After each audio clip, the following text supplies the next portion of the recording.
like I thought. Beyond a certain distance, we can't see the opening where we came in. Maybe that's to prevent people from escaping. Sounds like Dottore style to me. Not much has changed. Things are basically the same here as they were before the energy field appeared. They have no heartbeats and they're not breathing. We can only assume they're dead. But there are no visible wounds. Also, there's an animal squatting next to each body. It's watching us. That's not an animal's gaze. What are you trying to tell us? Doesn't seem eager to talk. I guess maybe it's just an animal after all. Let's keep looking around.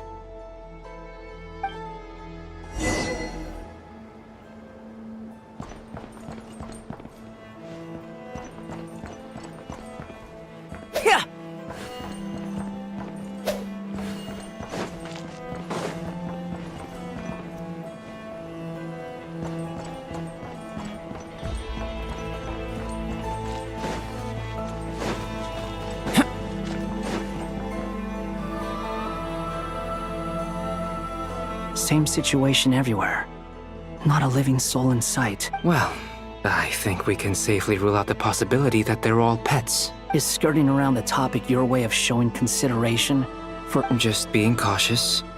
I don't doubt that you can handle the truth.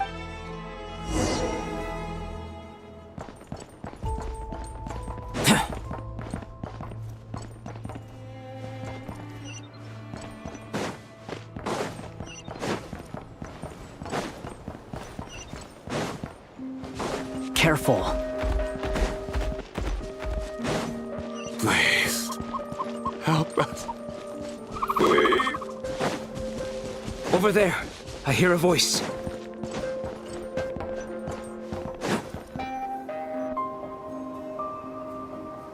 Please. What happened here? I don't know. Suddenly, everyone collapsed. I still have some... It looks like there's a huge experiment going on inside this energy field. Maybe each energy field is its own giant experiment. Vile. He's swapping human minds with those of animals.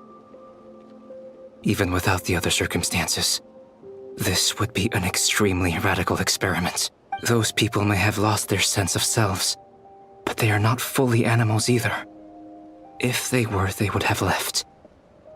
But instead, their instincts are driving them to remain by their dead bodies. We should go. No sense. Agreed.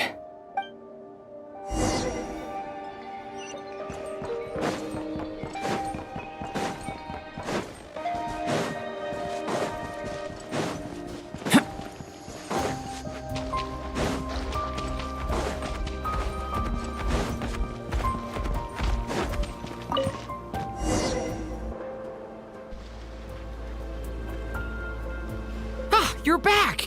Everything okay? We saw some things that take a strong stomach. Otherwise, we're fine. We should share our findings with the others.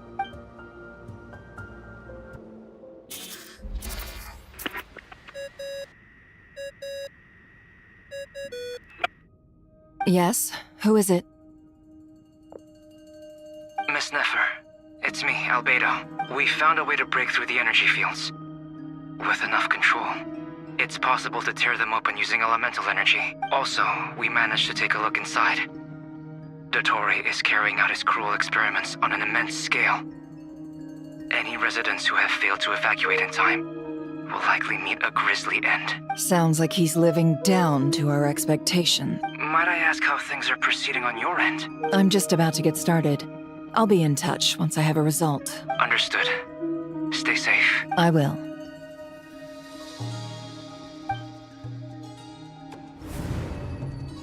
Well, Nefer, I'll link up with you once my tasks are complete. What makes you think I'd need you to do that? I'll need it. And consider...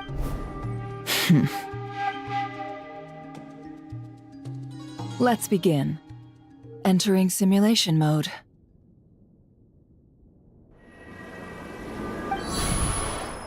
A vast wasteland. Is this the Traveler's inner world? I was expecting something more vibrant, to be honest. Wait, someone's there. What are you looking at? In that case, I'll look at it with you. I want to know all about everything you've seen and experienced. Is there somewhere I should return to? I don't dislike my current life. Roaming the land, fighting battles, accomplishing missions, earning a living, looking after Paimon. It's not so bad. I guess the only thing that's missing is that you're not here with me. This is the conscious layer, which contains a person's true feeling. I suppose anyone who lives long enough ends up wishing for someone who can't be there. Maybe it's the only way we can feel truly alive. Time to delve a little deeper.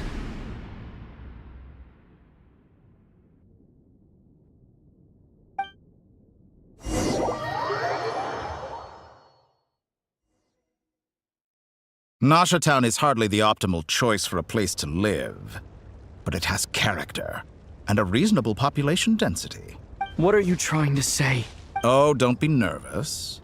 I was just thinking where might make a good starting point for your journey. Perhaps I should send you further afield. Conria, perhaps. Conria ceased to exist long ago. Once again, you fail to understand the possibilities that the Tri-Lune creates. You simply do not wish to see that happen. That might be because you miss your sibling and fear getting answers that you are not ready to learn. If we are to collaborate, we need to maintain an amicable relation. Oh no. What are you...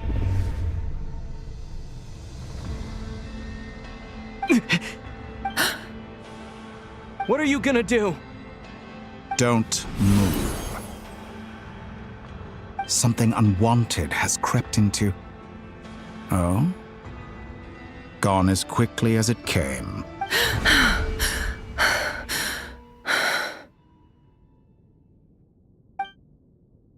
Did you save me? If I hadn't cut the connection, Dottore might have caught you from the other side and destroyed you. This was a good idea, but once is plenty. You were exceptionally brave. Excellent work. Thanks, but now's not the time for that.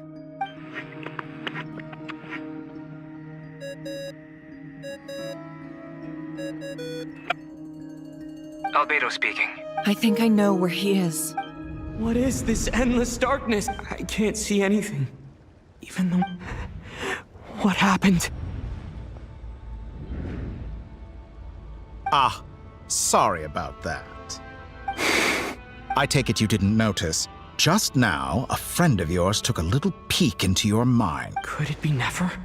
How did she do it? Do you think she's aware of your current circumstances? Oh dear.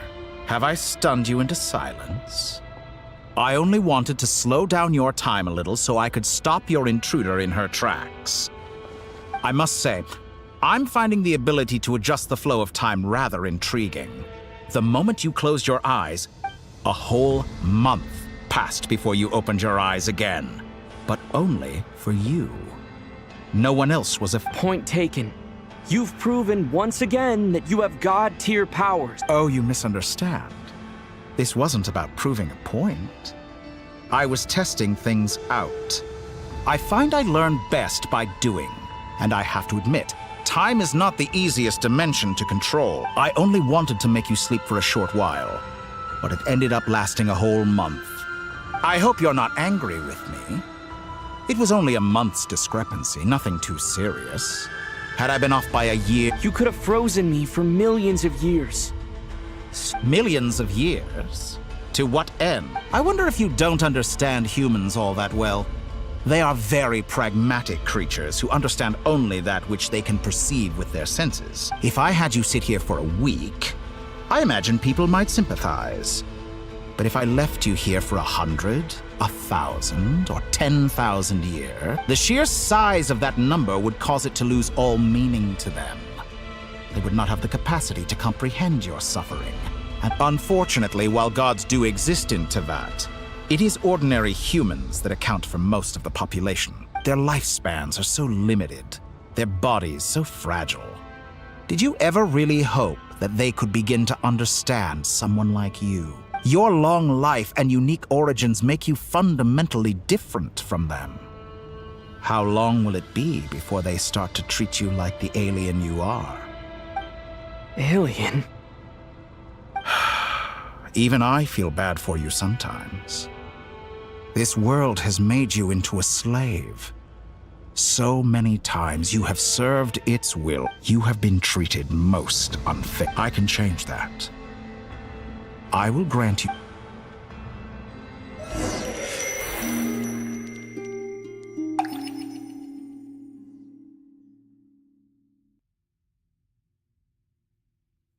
I've entered the past 3 times at this point, but I still have so many questions. For instance, beyond each point being further back in time than the last, what determines the specific locations at which I can make entry? So far, the common thread linking all 3 but it's more than that. I know I'll keep this question in mind as I care.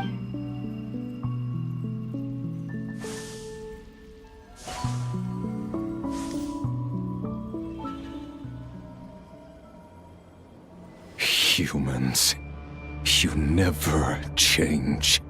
Always trying to use powers you neither comprehend nor control. This looks like Star Sand Shoal. Was this before Rerir regained his physical form? You've messed with the cannon again, huh? Sorry. The cannon. That's right. I was at Silver Moon Hall, and right after that came an ominous power emanating. My body was once torn into countless pieces and hurled into the swirling chaos of time itself. But even so, I wonder if I could try to prevent his resurrection. But how would I do it? Traveler, behind you! Look at that light! No, I won't make it in time. He's using the Kuvaki shield, like I taught him. Is he going to use it to block the cannon's beam? He's strong. I'm sure he can manage. But the force released when He's the island. The Frost Moon Scions will be A question, if I may. Kind Miss Columbina. When the cannon's Kuvaki beam was deflected earlier, I saw several Maybe that really was me after all. Well, future me. Sigi sato pasa sais, niti ipotuvtos. There's no time. Osestikos paratin tirantur risuiku, topirtu aithion veraton. I have to make it. Oh, Frost Moon. Oh, if you can hear me, if you can sense my call, then please, heed me once more!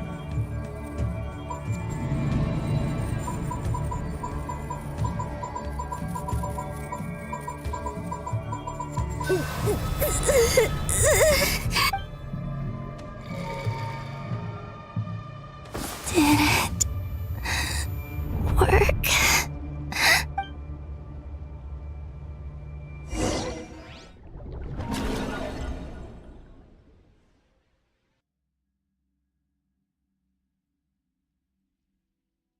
Hey, wake up. Hey, did you call him Bina? Oh, good morning. It's 3 in the afternoon, actually. And could you And your coffee, right?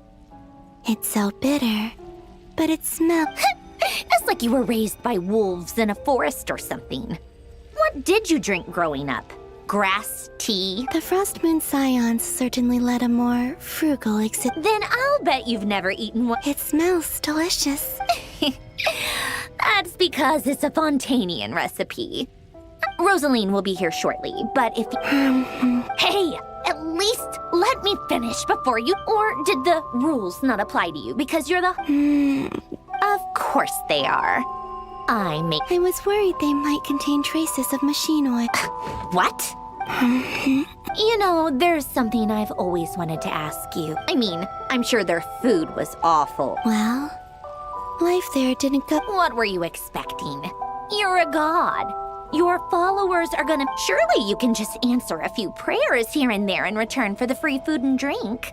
Well, would you help? The doctor told me that you were created by a great mechanic. Lord something Fisher. The Lord Artificer. Ugh. Oh, Lord Artificer. And... Narzissen-Kreuz. Yes, that was it. Narzissen-Kreuz Ordo. You must be joking. I wouldn't go... Exactly. Well...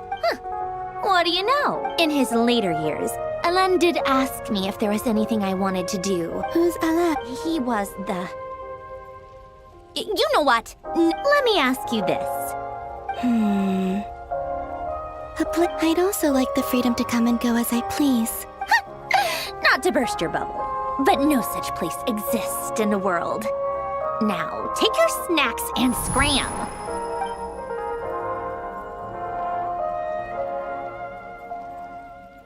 Did I? Of course.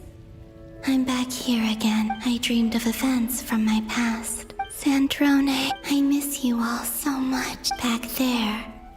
I guess I managed to harness all time is flowing backwards here.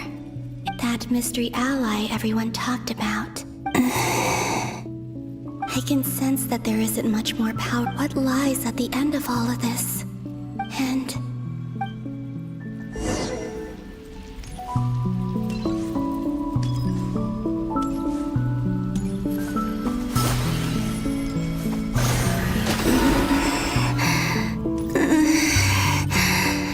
it's getting harder and harder to use my power.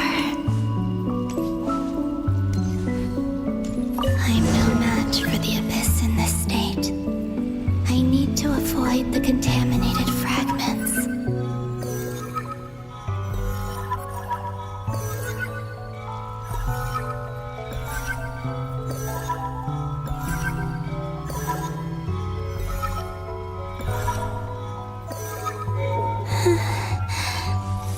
Time to go.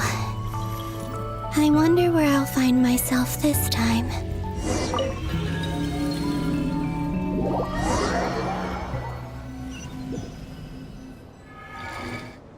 The Final Night Cemetery. Or not? How are we supposed to read through this many files? Difficult, yes. But it is also our most efficient option. Seems like they're searching for information. Was this my doing too? To expose the true intentions of this Rerir. Are my actions changing the past? Or are they simply completing a process? Is all of this inevitable? If I choose not to help them now... Hope we don't. They're my friends. I can't not help them.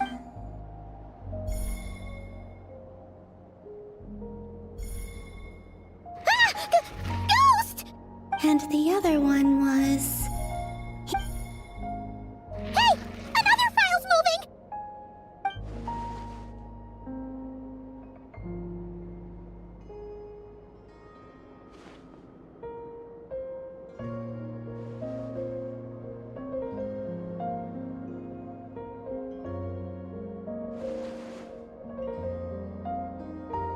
That should do it.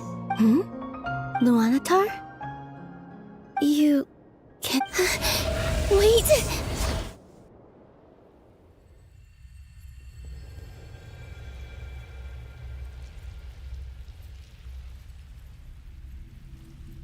Luanatar. So she's that familiar presence I've been sensing all along. She's always been by the Traveler's side. But why Luanatar? Is it because she has a connect? That's...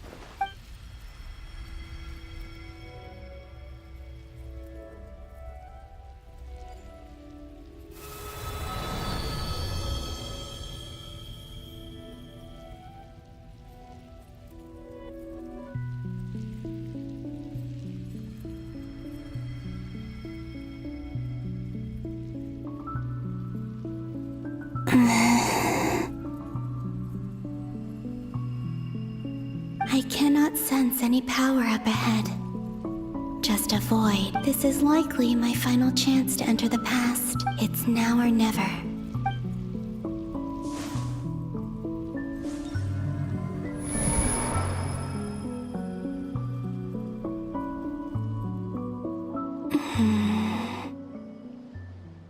Where's Luanatar?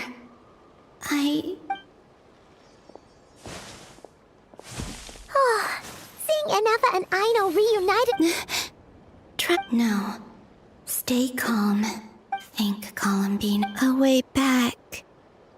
To where? Do I go back to Moonprey? And if I return in my current state, Dotori's actions that day prove that he'd been planning that for a long time. Even if I manage to get back, how can I fight against him when I can't. If I have to find some way of rivaling the power he has usurped. Wait. Time flowing back. Does that mean? I think I know. I know what I must do. Speaking of homes, we must already be close to where the Frost Moon Scions live. But how do I communicate my plan to my friends? Should I write it down here? I need something with a close connection to me. Now it makes sense.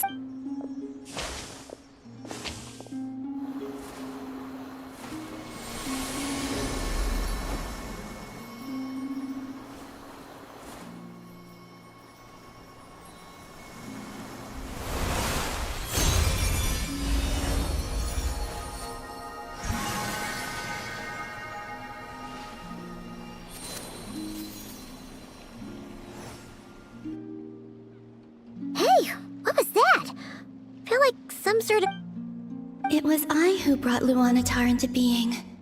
That's why I could sense a familiar power from the moment I entered this space. It also explains why she's been present in every past location that I've entered, because we have a deep connection. Hey there! And the reason why there are no more gates to the past after this... No wonder I sensed the trace of a blessing when we first met. But I still didn't recognize the soul hidden within you. Back then, I was just a little lost dove. I had yet to become Columbina Hyposelenia. Go on now. We've got stuff to do. Hey, you scared it off. I'll be counting on you. Remember to stay by the traveler's side. Oh, and bring him to the garden where the moon prayer blossoms grow. There's a little lost dove there who will need his help. Go on. You too. As for mine must go in a different direction.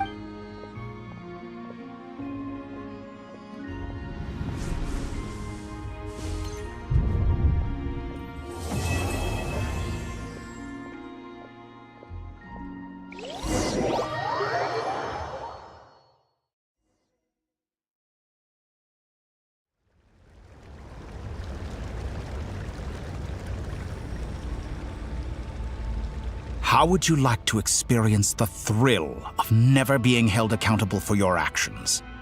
You could believe me, such a life is but one small step away. What point is he trying to make? Freedom? But why would you offer me that? The creation of a world is the ultimate scientific experiment. I have taken my research to the highest level. Where I shall be not a god's laboratory is the perfect playground. But it needs the right occupant. Mortals are found everywhere one looks. Not so with Descenders.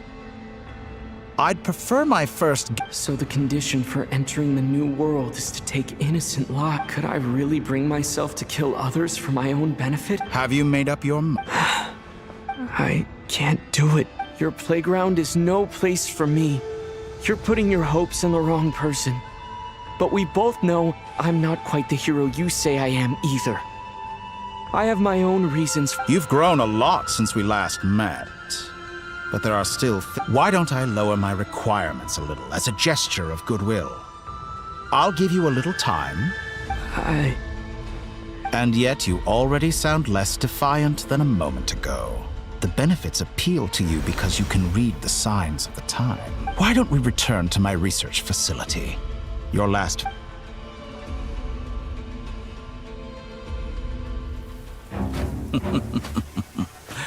Now to that question, Heroes don't attack from behind. Guess I'm no hero.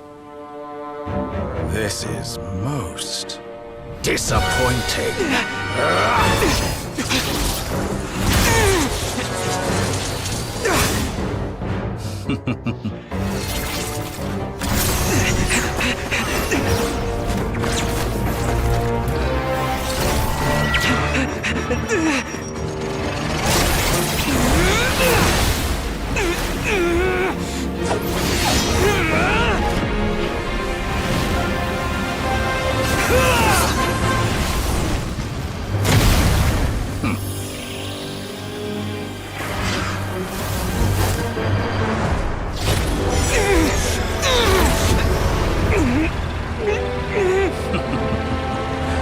Now then.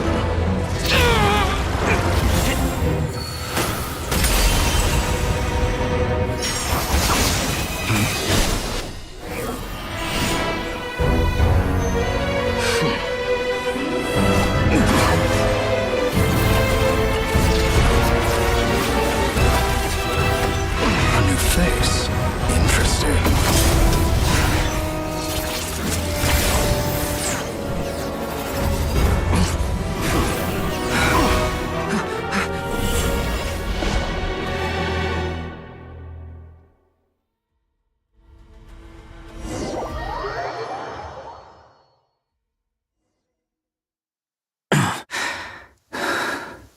You're still gonna call me Hat Guy after that, huh? I didn't see anyone else in there who needed saving. It's nothing. I'll be fine. Why are you looking at me like that? Is it that shocking that I'd come to your rescue? I owed you a favor back in Sumeru. Now we're even. Distracting Dotori was tough. I won't lie. He's not gonna fall for the same trick twice. Ugh. I never wanted to obliterate someone more than I do right now. Dotori doesn't recognize me, but his segments were originally made based on an analysis of my operational principles. I expect it's only a matter of time before he figures out what I am. So Dotori doesn't recognize Wanderer because he deleted himself from Irminsul. Did he really miss his only chance for Why the long face? And I'm not complaining either. Rescue everyone would be pretty stuck without you. How are you holding up? Our Hat Guy said to put safety first, so we agreed to run as far away. You don't look injured. It seems that... All right. Rescue up. There's a lot more work to be done before this is over.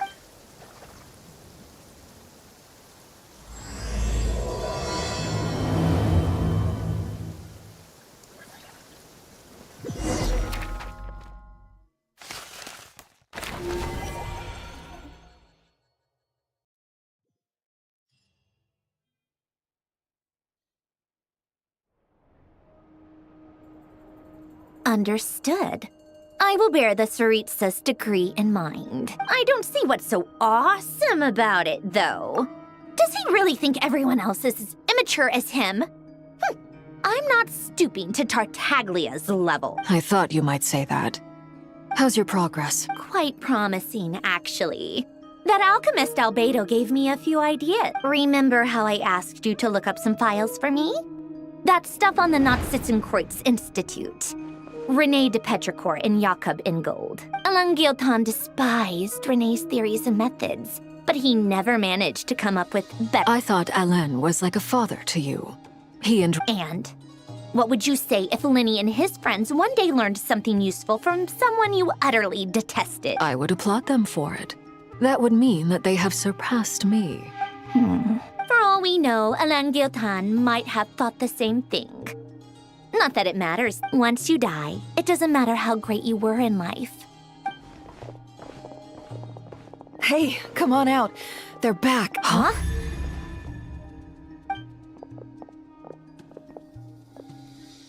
You're back? And your head's still screwed on? And you still have all your limbs? What does it look like? Way to keep your composure, madam. Excuse you. I am perfectly composed. Glad you're okay. Yes, it's a huge relief. Worry? Oh, We were worried sick. hey! The Traveler and I were already friends. You are free to join this mission in whatever capacity you... It's a laugh a minute with you guys. I must say, I was quite surprised when Mr. Albedo told me he would need no additional aid. We discussed this on our way back as well. I am rarely so unequivocal, but in this case, we had full confidence in Hat Guy. He said he knew what he was doing. Albedo and I pretty much had to just wait outside on standby. Meanwhile, Hat Guy broke into the energy field and rescued the Traveler solo. You didn't have to mention that. Well, I'm thoroughly impressed. You are... Is he back? Is he really back? Traveler! It's really you! Oh, thank goodness! Paimon missed you so much! You can finally breathe easy, Paimon. It's great to have you back in one piece! Look at them. You know, once you reach my age... It's nothing. Same goes when you get to my age, too. I bet Aino and Anefa would be tearing up as well if they were here. Varka, I'm not sure Anefa can cry. Oh, yeah, good point. Hey, your eyes are looking a little... What? Ew, no! Everyone, I'm sorry for all the trouble I caused you.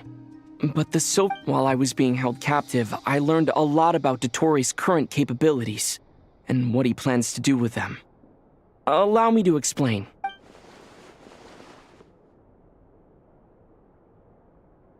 The 3 moon goddesses were even more powerful than we imagined. No wonder Dotori believes himself to be equal to the gods. Maybe even superior. Utter blasphemy. While everyone was gone, Nefer and I made an interesting discovery. And I believe Miss Sandrone has something to share too.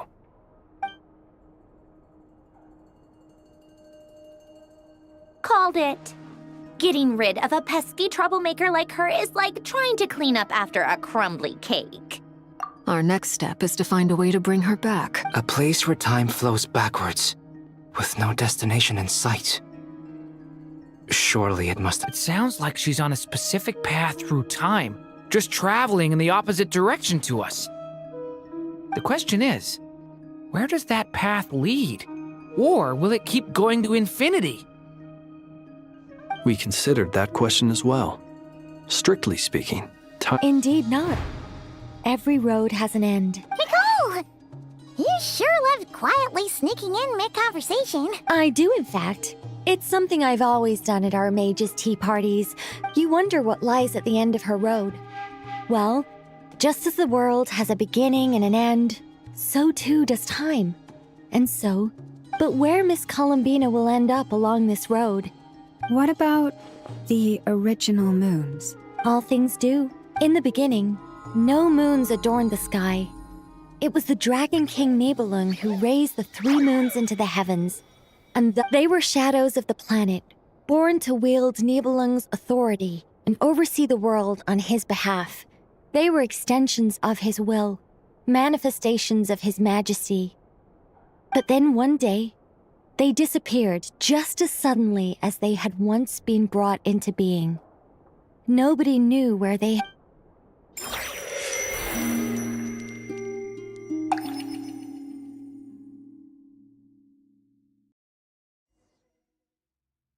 Like I thought. No more paths back to reality have emerged since. But how can I be sure that I'm going the right way without scenes from reality to keep me on track? I can't even be sure of how long I've been walking for. The further I travel, the less stable this space becomes. They can just materialize out of thin air.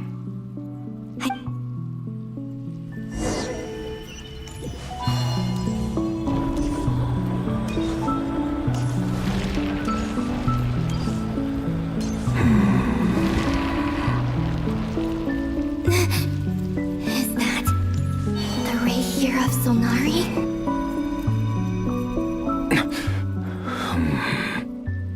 You are the moon goddess. But how? Please, there's no need. I'm not interested in fighting anymore.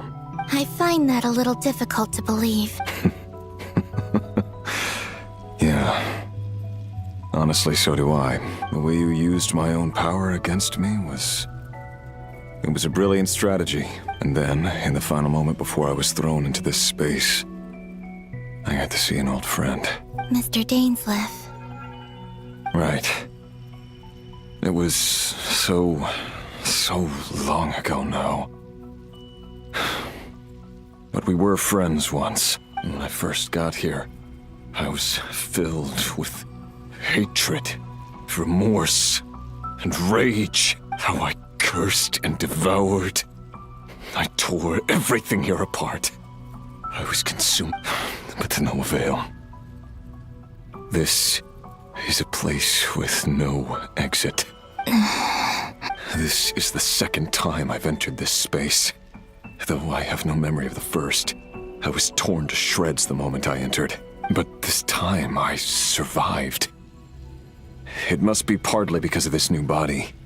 And partly because of all the Kuvaki I absorbed in Nodcry. Are you the source of the abyssal power in here? Not all of it.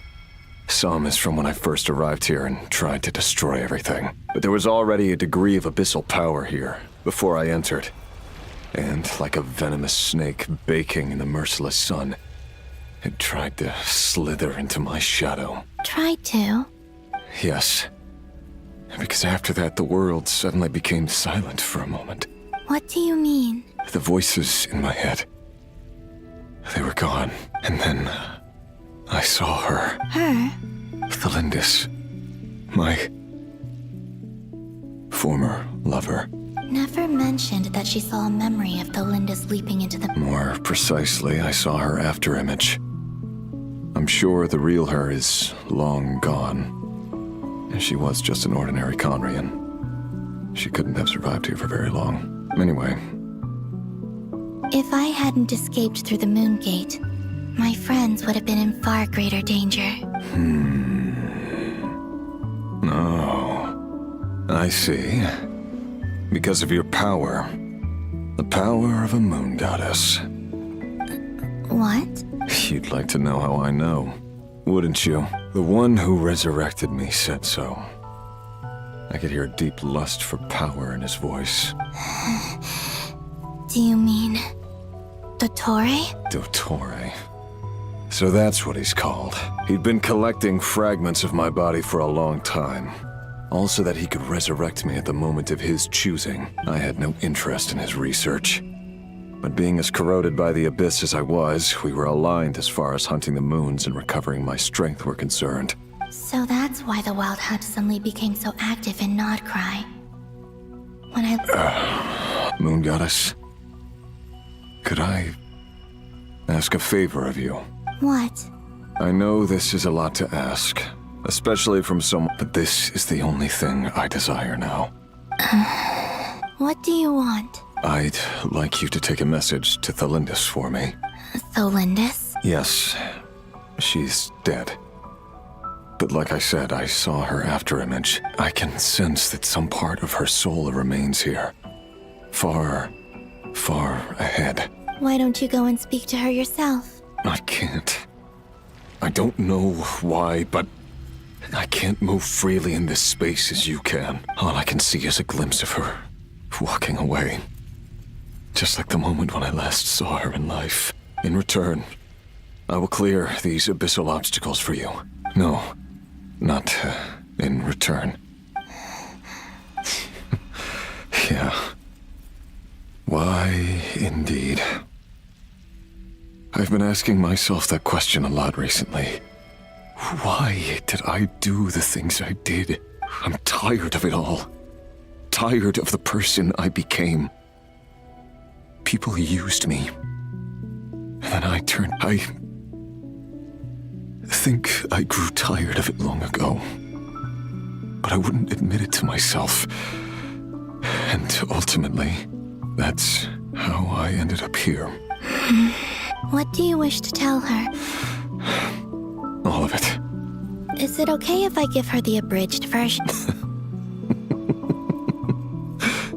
Yeah, I'm sure. sure there's plenty you can skip over. Just tell her the important parts. Whatever you think that means. Like the part where you relentlessly tried to kill us. It's up to you.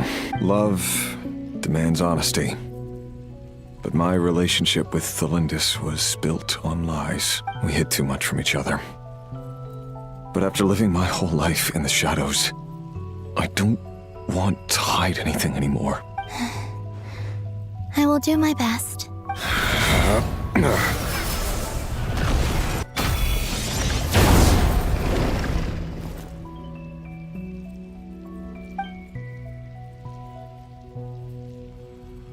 There.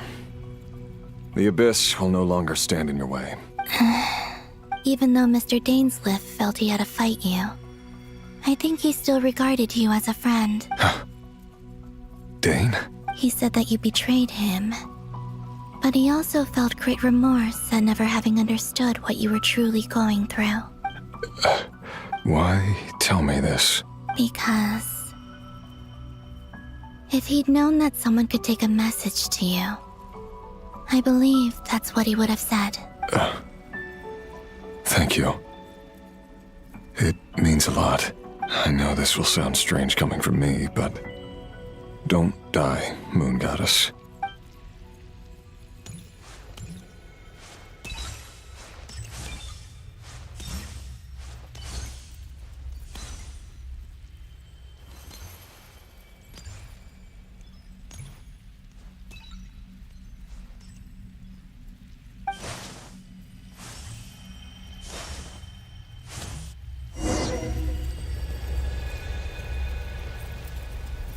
He kept his word.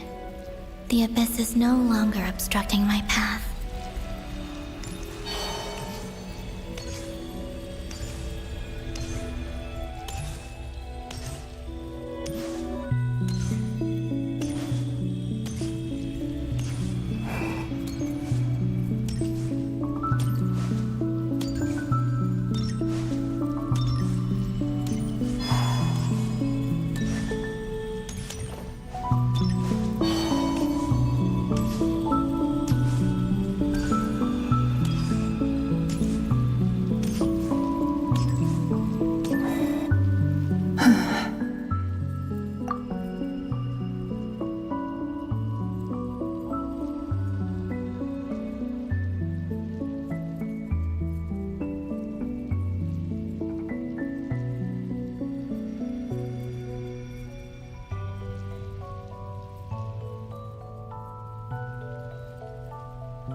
the Lindis.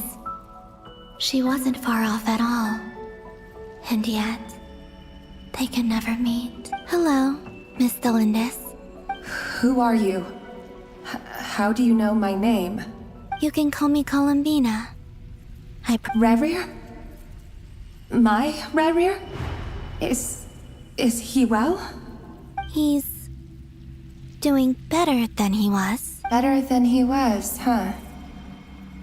Sounds like he's had a pretty rough time. Others have had a rough time on his account too. In many cases, their time ran out because of him. And I'm not just talking about the children of the Crimson Moon. So, things got worse before they got better. Are you sure you wish to know? Yes. This is my opportunity to learn the truth. No matter how hard it is to hear, I have to know. I admire your courage. However, time is short. I cannot stay here for long.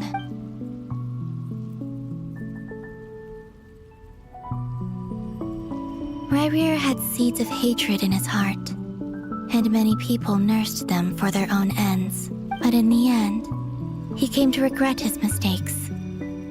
Beyond that, he did not say specifically what it was he wished to convey to you, but I'm sure that you've always been on his mind. I'm sorry, Miss Columbina. It's all right. I understand. Well, that's everything from me. Wait. One moment. Time flows backwards here. The road ahead only leads further and further into the past. I know. I intend to reach the end of that road. Without a moon marrow, without the 3 moons' power, you won't make— You could say that. I see. I often think to myself, if life is like a train ride, why haven't I reached the terminus? And it's not just me, it's this whole place. Wherever it is, it seems like I must seem so ridiculous. I can't answer these basic questions, and yet I jumped right in here without hesitating, only to be torn apart the moment. Thinking back, I was suddenly overcome with fear and terror in that moment. I used to be a researcher at the Universitas Magistrorum in Conria, researching the iridescent moons. Rerir was one of the Vinster King's retainers. With me, he was in an impossible— I wanted to help him escape his lot in life. I wanted him to— At the time, I thought I could just go back to the day that the Vinster King first found the princess. It was only after meeting the princess that the Vinster King started going too far with his research into the Abyss. That was the day I couldn't kill the Vinster King himself, so I had to find another way to save Rerir. That's why I wanted to go back, to kill the person who had brought new I'm sure it was a futile endeavor, but the Abyss probably enhances the basest human desires. So but I was simply too weak. Like a speck of dust. I know I'm never getting out of here.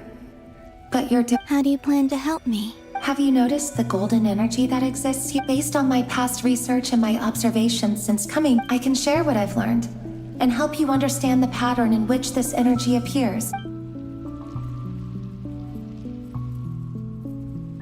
I think you just might— Now, also, I've been speculating about where this space ends. The documentation was scanned, but from what I know of the legends about the moons, the oldest ones seem to begin with Nibelung, King of Dragonkind. I have no way of verifying any of it by this point. But if it's true, you might— Understood. Thank you, Miss Lindis. I'm the one who should be thanking you. If you hadn't entered this realm of everlasting death, what use would about Rerir? It wasn't your fault. That's not true. Because we both feared bringing trouble upon each other. But enough about that. I wish you a safe journey, Miss Columbina.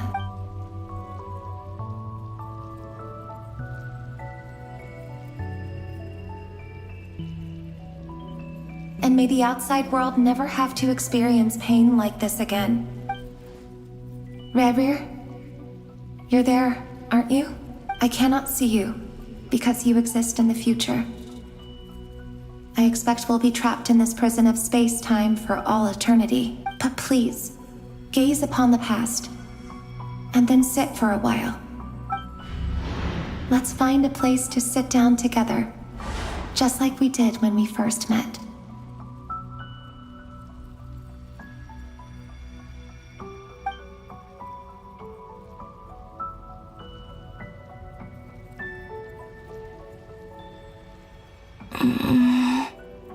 How long have I been walking?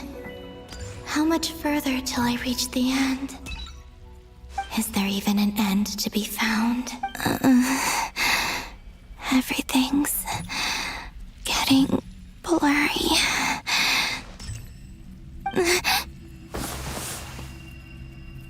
Huh?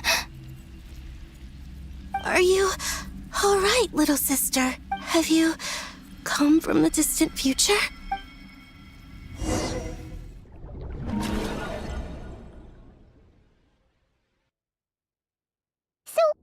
How exactly did the moons just disappear? The world is a vast and ancient place.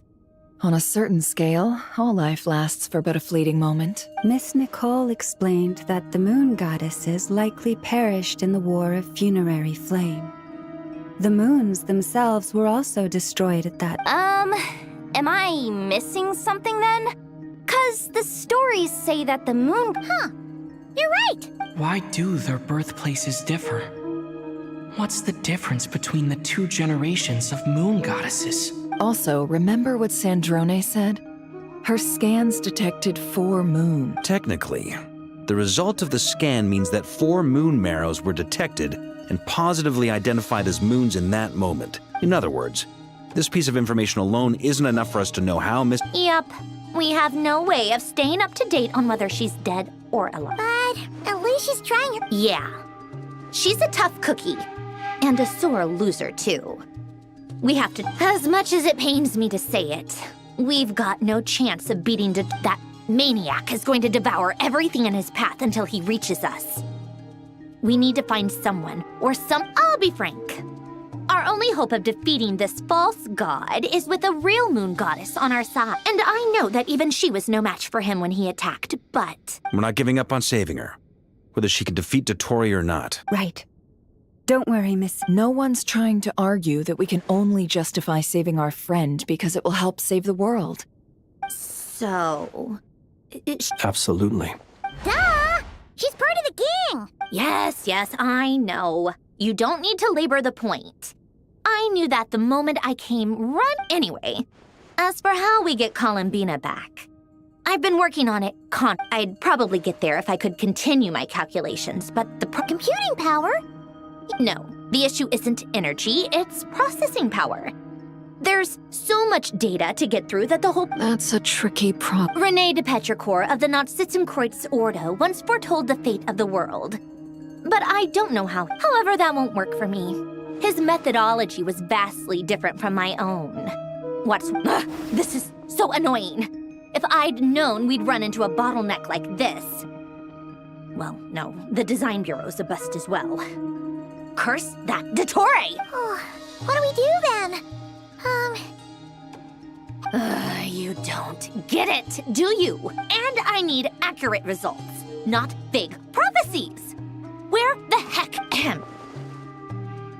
Anyway, time to shelve the discussion on... Either way, we've done what we can. Hat guy? Is he... Let's go somewhere a little more...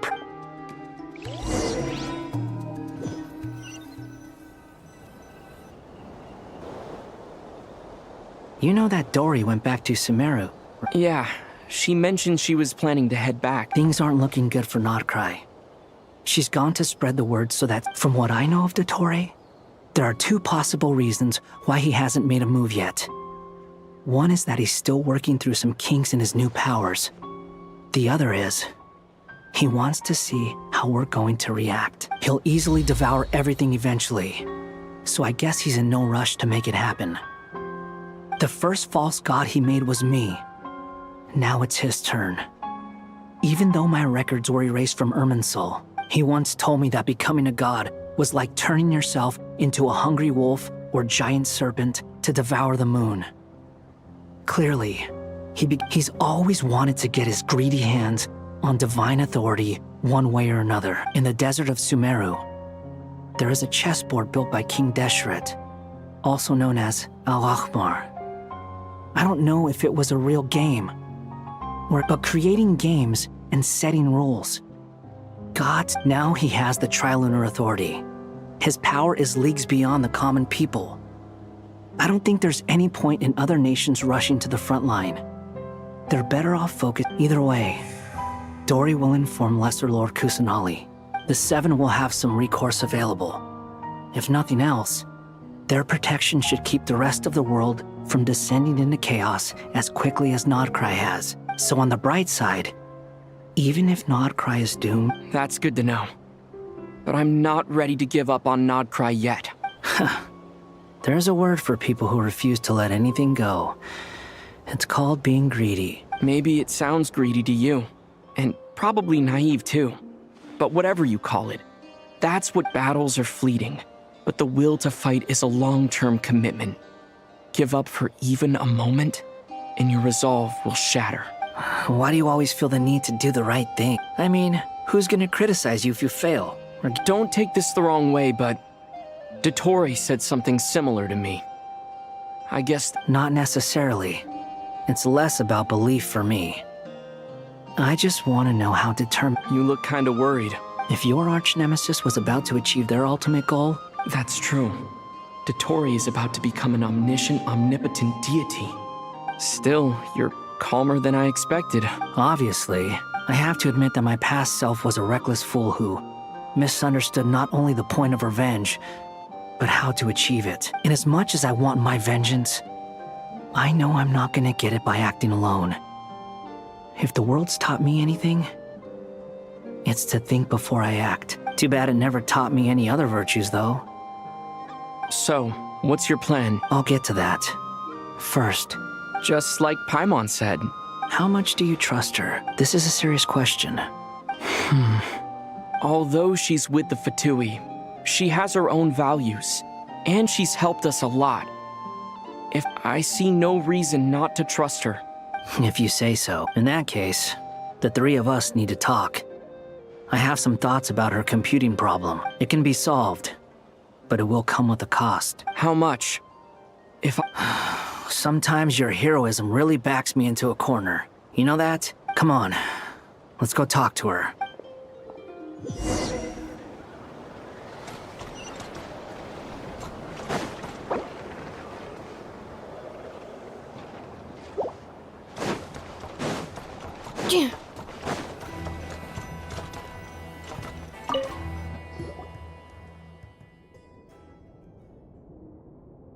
Miss Androne, Traveler.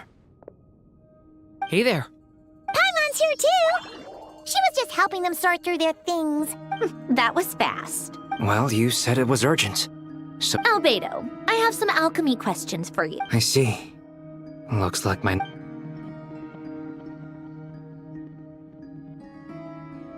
If I might ask, what is the end goal for the modified formula you'll be using? I needed to predict the future of the entire world. But I've run into some teething issues since trying to implement Renee's theory of the four Orthants. I see. I'll have a look at it. Still, computing power is the real issue here. How do you... About that, it's been sorted. Oh, with the Traveler's help? Actually, you're not wrong. Was it Hat Guy? Yeah, it was him. Wow! Go Hat Guy! Seems like all that time studying at the academia is paying off. But where is he? Come with me.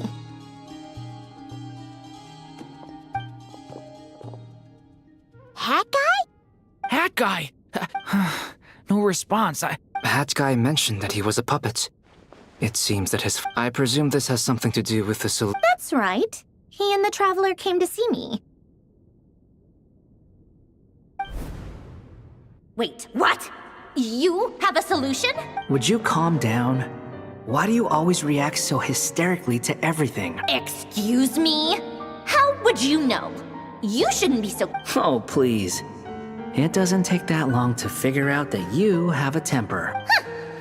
Where does a mere student get that kind of confidence? I've actually published more papers than you. Not that status counts for much. Even Paimon's applied for academia admission. Huh?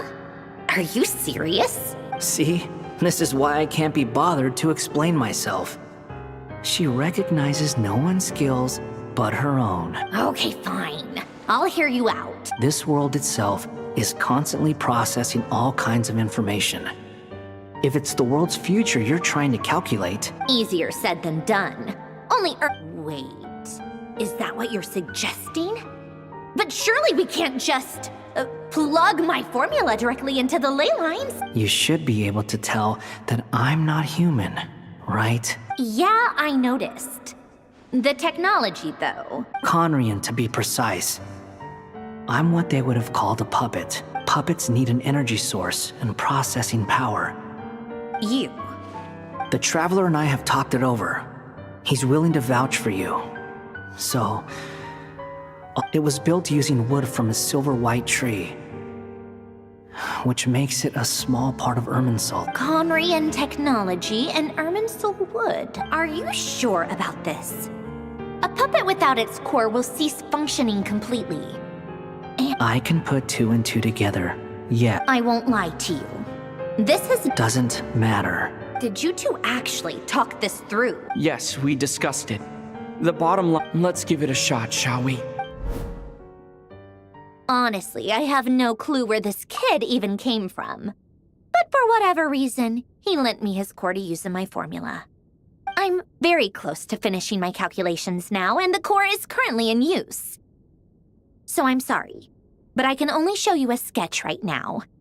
This is what the core looks like. A silver-white branch. It's... Is Hat Guy gonna be okay? He's not gonna die, right? Right? In theory, he should be fine. As long as we put his core back in time. Beyond that, all I can say is that I'll try my best to avoid risk and make... I think I know why you called us here now. Someone needs to watch over his body and make sure it's protected until the process completes. Correct.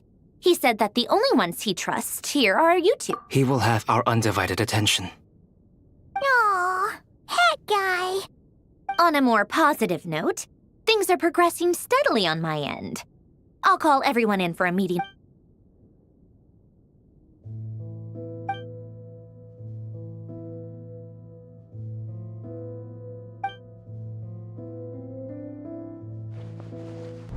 The worst-case scenario with the core removal is either a system reset or a total loss of function. A core is completely different from a heart. It's like another vital organ entirely. I never believed, but in the end, it turns out the core was more useful to me.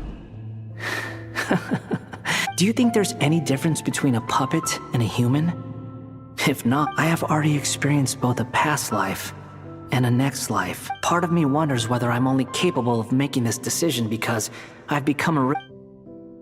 Sandrone will succeed, won't she? She will. We all have to persevere until this is over. That's right. And I'll...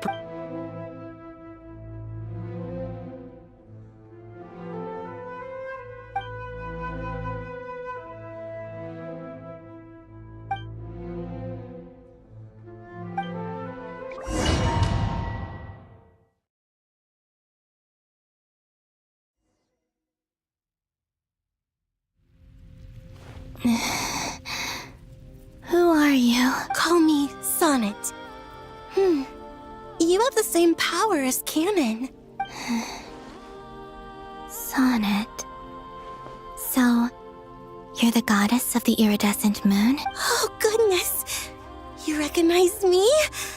Well then, what's your name? Columbina. Columbina Hyposelenia. Hyposelenia? What a lovely name. Did you choose it yourself? It was a joint effort between me and my friends. Friends? You mean your friends in the heaven? Huh? Oh, sorry. You must be exhausted. Do you mean the other two moon goddesses? Arya and Canon? Wow, you sure know a lot. Oh, it's all right. We were prepared for that possibility. You could say we were too prepared. When did you get here? How long has it been? I can't say for sure, but it feels like it's been forever. I see. Are you feeling all right? You look a little unwell. I can hold out a while longer. We don't have far to go. The place where my sisters and I are based is just up ahead. Don't worry, they're both really nice. I'll introduce you.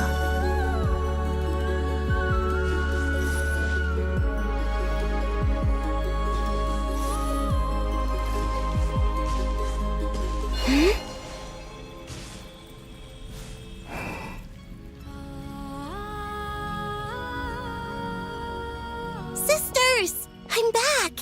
And look who I've brought with me!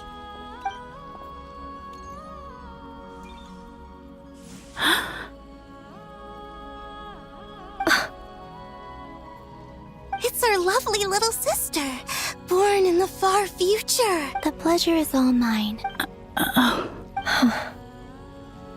Allow me to introduce you to Columbina Hyposelenia. This is Arya, the goddess of the eternal moon. And this is Canon, goddess of the frost moon. Canon, don't you think...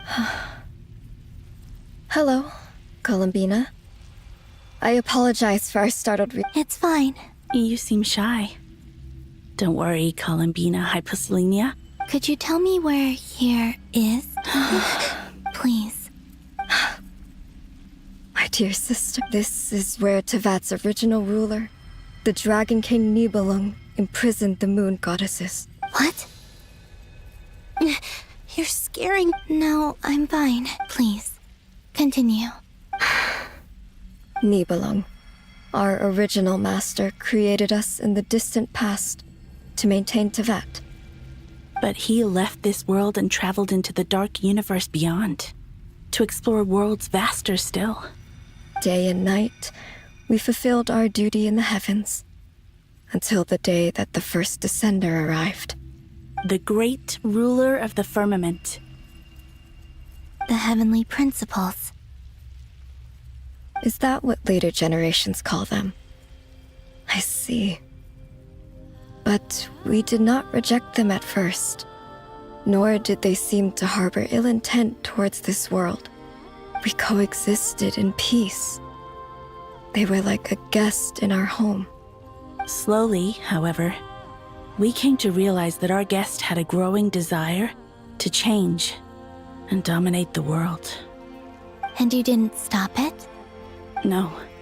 There was an order to the rules they set up that Nibelung never taught us. We wanted to know if this order would bode good or ill for Tevat. All right. Canon and I wanted to know.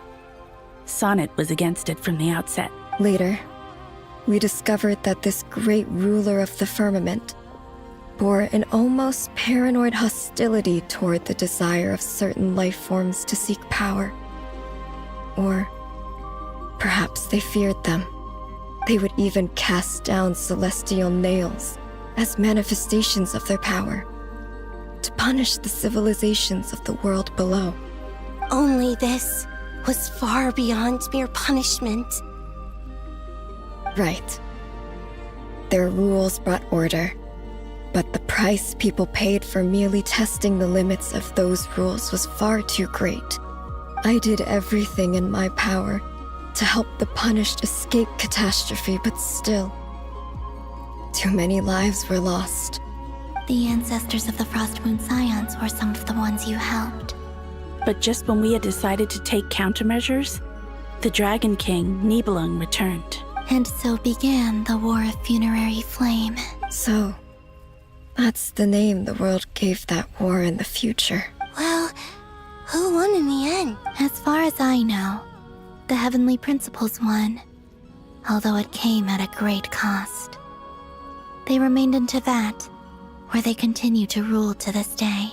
And the world's original master, The Dragon King Nibelung was destroyed. And what of the moons? You can tell us the truth, Columbina. We know we are but remnants of a bygone age. Only the Frost Moon remains.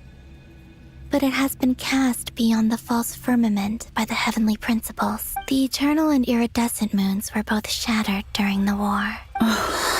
So death finally came for us in the end. Sonnet. But you're still here, aren't you? A moon goddess cannot live without her moon, Columbina. She's right. That's why I began to disappear. Because the Frost Moon is cut off by the false sky. How much worse it would have been if it were outright destroyed. Our souls may endure within this lunar palace, but if our moons are destroyed, then we shall disappear the moment we depart from it. I'm sorry. There's no need to apologize to us, dear sister. If anything, we owe the world an apology. If only we'd decided to act sooner, rather than arguing amongst ourselves. all the more reason not to spend this time in regret and repentance. Instead, we should focus our efforts on how we might help our future sister. Sorry? Don't you see, Columbina, your story is not yet over. Is that not why you are here?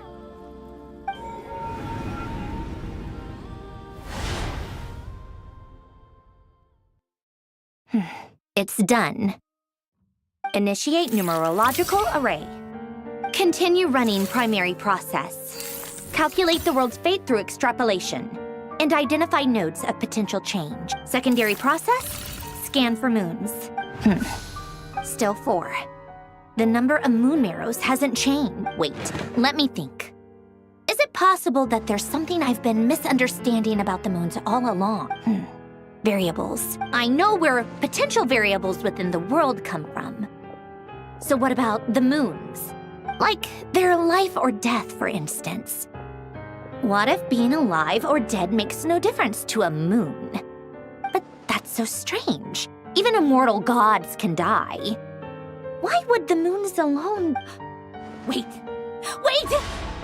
I've got it! If alive or dead is considered a variable, we might have had this wrong the whole time.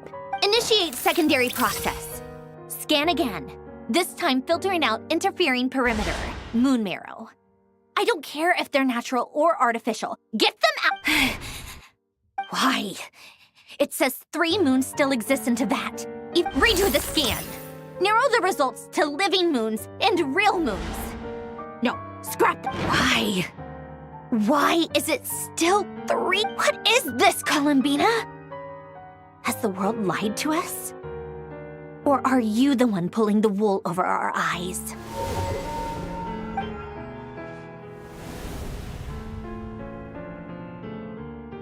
So, you think that the moon's reflection might be where... Yes, it would explain a lot, such as why that space would respond to a moon goddess's power, opening the moon gate at her command. It would also explain why Miss Columbina has been unable to... In the messages she sent, Columbina promised us she'd find a way to return. The fact that she still has yet to reappear in this world indicates that returning from that place is no... So you're saying, if she could return by her own power alone, she would have done so long ago. Yes. She certainly wouldn't leave it to this late stage when it's so touch and go. I've been giving this some thought, and I've come to believe that Luana's Har might be an anchor that she left behind. This could also explain why Luana's Har is always by the traveler's side. Sounds like a plausible theory. If that's the case, the question is, what could they be?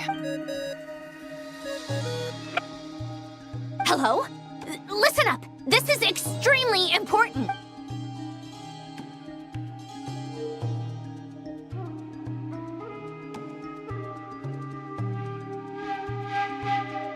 Not only is Columbina alive, but she may well exist in a form unimaginable to us. I'm still unclear on the details, but she's done something truly inconceivable in the past. Truly amazing. I'm sure we all feel the same. And I'm sure I'll keep my calculations going and try to find some way of coordinating with her. but that's not an excuse for everyone else to slack. How can the dead moon still live? And Luanatar.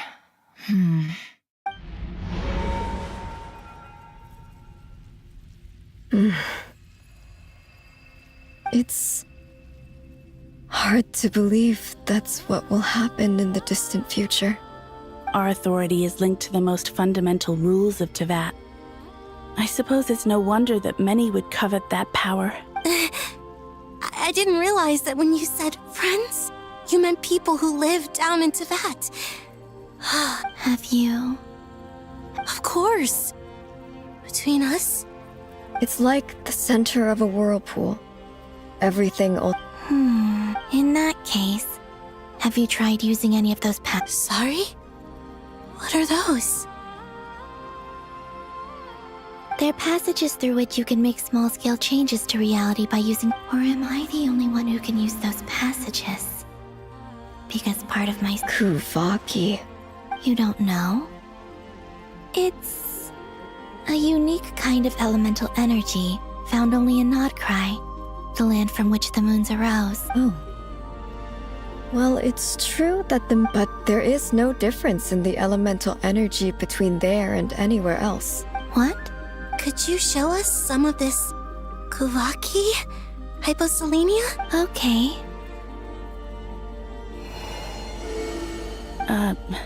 Isn't that just your power? What? But it's everywhere in Nodcry. In the air, in the land. How curious. This Kuvaki... Let alone influence living creatures. This is so strange. Why would their reality... Columbina, you're looking for... Yes. If I am to help my friends, I will need trilunar authority on par with that of our foe. You mean... This sounds extremely risky. The Three Moons' powers are not mutually compatible. Concentrating them into one... I know. But I'm willing to take that risk. Even so. Let's say we successfully Nibelung constructed this realm specifically to prevent us from using our powers to interfere in his war. No moon goddess can leave this place alive. What if I don't leave alive?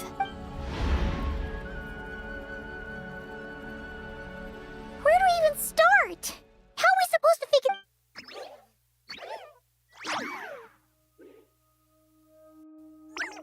Columbina? If she really got to the beginning of time in there, how do you think she'd You don't think she'd write it down on a... Seems unlikely. Columbina may not talk a lot, but... Let's review what we know.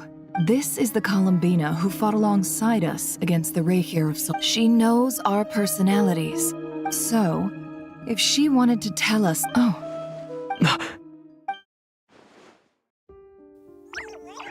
Traveler, you once said that those golden ripples also appeared when Luanatar was born. What if Columbina left Luanatar here if she is part of Columbina? Oh, yeah!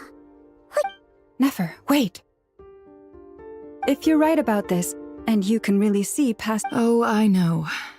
Looking at Rerir's past and it'll surely blind me. But it's our only chance. This is the only way.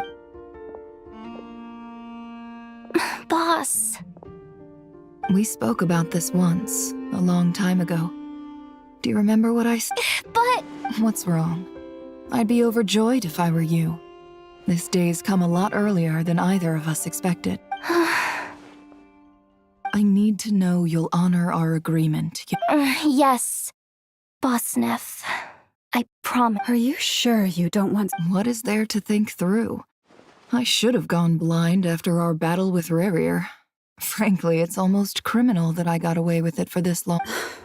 Then at least, and if you really do lose your... Oh, please, anything but that. I was actually ready to go through... As if I could ever scare you. All right, enough chit...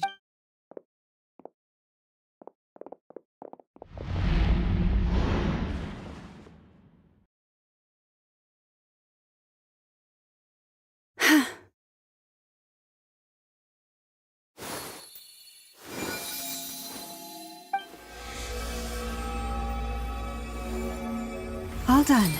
Good. Now give me some space. Come on then, little one. Show me what happened in the past.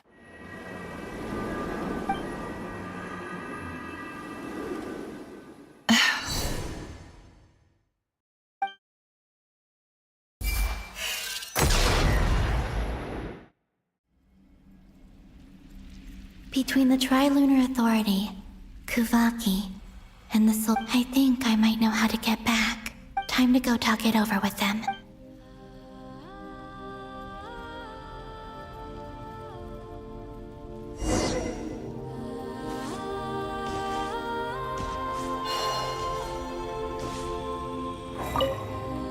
It seems you have reached a decision. I'm all ears. What do you propose?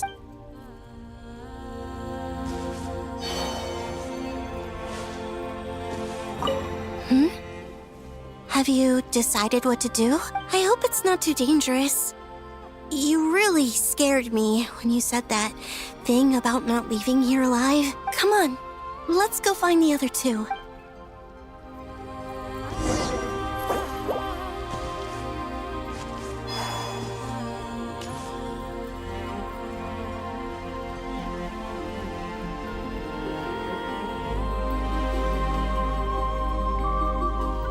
Have you figured it out, Columbina? Tell us. How do you plan to leave this place? What? What are you... And how will you inform these future friends of your plans? You can't exactly leave oracles. Nothing can escape this place. Not a single ray of moonlight. And even if you found a way, what if they never find the message you left for them? No, that won't happen. Come again? They will find my message. I'm sure of it. I'm not following. How exactly will you achieve this? It's quite simple, really. First, I will leave my soul here.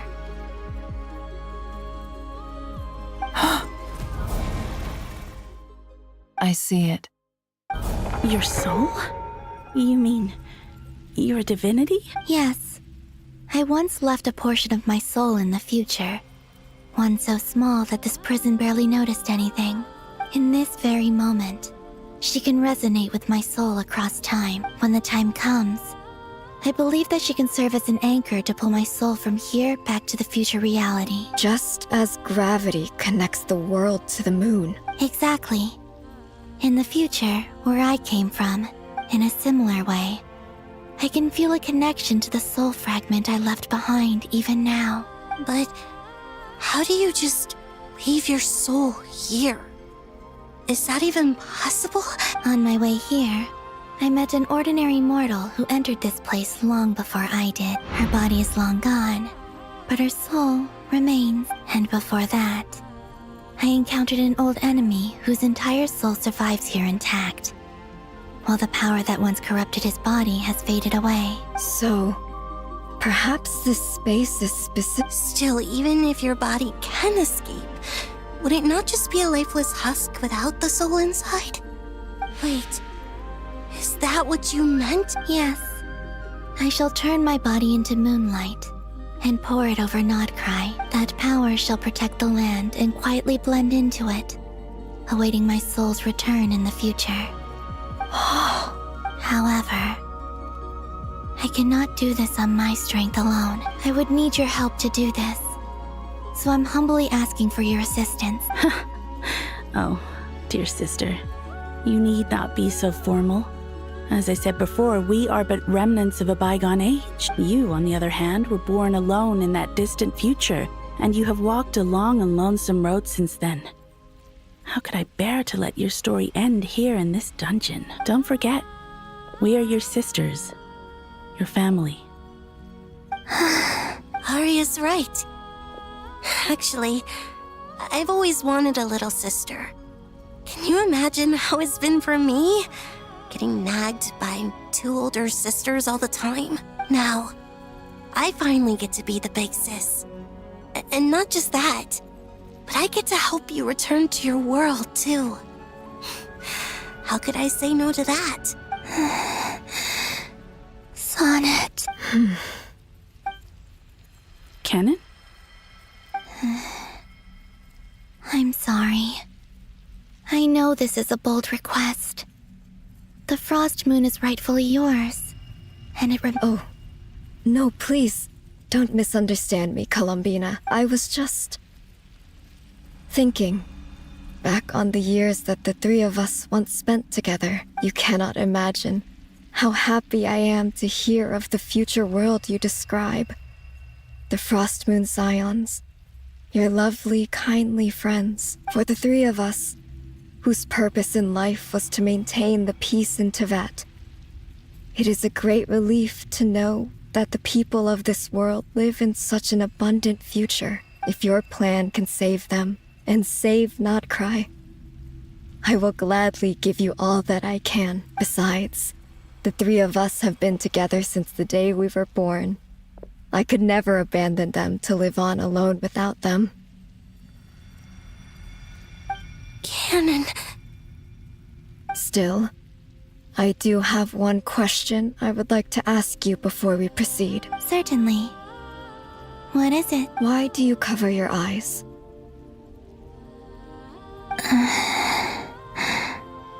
Yeah, I was curious about that too. But it seemed personal, so I didn't want to intrude. There was a time when I refused to look upon the world. I believed it was full of nothing but lies and falsehoods. I wished to hide my feelings, seal my heart, until I could return to my true home. I see. Perhaps that decision saved you from ever having to see the false sky again. But at the same time, you likely missed out on many true and precious things, like the smiles on your friends' faces. Promise me this, Columbina. When you return to the future, open your eyes, take a look at the world around you, and see your friends. I'm sure that you know this already, given that you long to return, but that is your true home. Give me your hand, Columbina. Arya, Sonnet, you too. Okay. All right.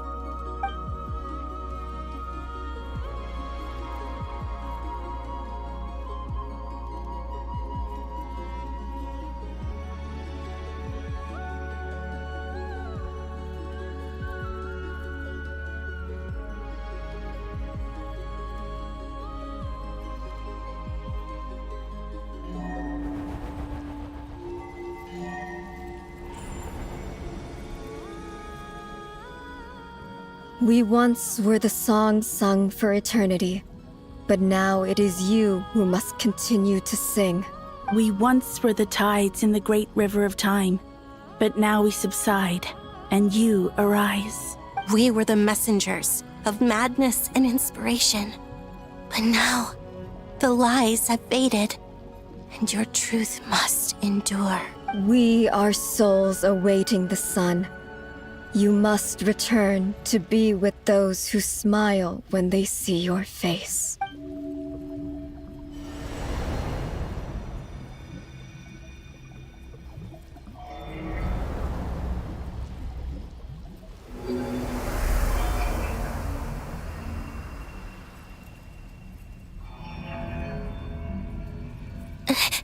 Is it done?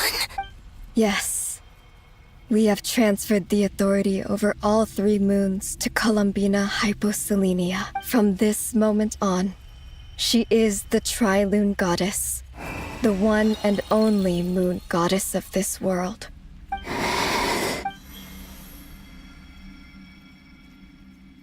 Thank you. Thank you, my sisters. Now go, and do what you believe is right, Columbina Hyposelenia. Be aware that we cannot grant you the power of the 3 moons beyond these prison walls. The conflict that arose over their remains following our disappearance will still take place. I understand. Sisters, oh, my body. It feels... Now that we have given up our power and authority, our bodies are merely mortal shells. This prison is dissolving them as we speak. It's okay, Sonnet. The end must come for every god, just as it does for every human. That's all this is. The final destination of our lives. Canon and I will be by your side the whole way. We have one final request, Columbina. Could you use the Three Moons' power to send us back into the real world now that we have lost our powers? I doubt this space will seek to hold us further. It's just... we would like to spend our final moments together in the only place we ever called home. Of course. Gladly. Sonnet. Yes, don't... I wish I could tell her not to give in to the abyss. Not to be afraid. Don't forget. I'm so glad to have a big sister like you. No, Hypo. Thank you. I'm okay. I'm not afraid. As long as my sisters are with me, I won't be afraid. It looks like this is goodbye, sisters. Goodbye, Columbina. Take care of this world in our stead. I will. And now, it's time for me to bid farewell to my body, too.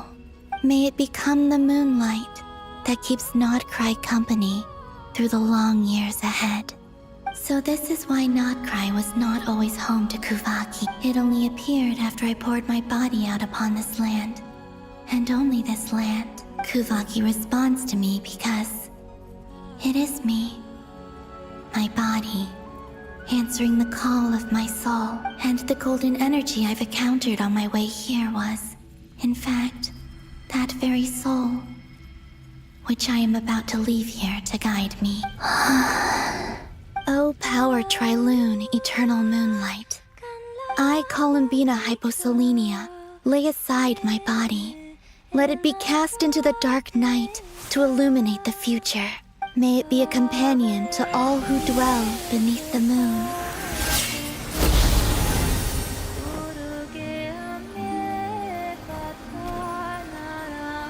Until the time comes for me to return home.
That was crazy! Were we even allowed to see that? Is anyone? Can you still I see 2 fingers, and a look of sheer terror on your face. Truly astounding, Miss Nefer. Your eyes have oars the credit for this miracle due to Miss Lauma. It seems that... Surely you jest, Mr. Flint. I suspect we have Columbina to thank. She must have realized the immense toll that the ritual would take and purposely set aside some of her power in the past to protect Nefer's eyes when this moment arrived. There is always a great price to pay for witnessing. She chose the perfect method of getting a message to us. Though her eyes were always shut, she was clearly so perceptive, despite being separated by time and space.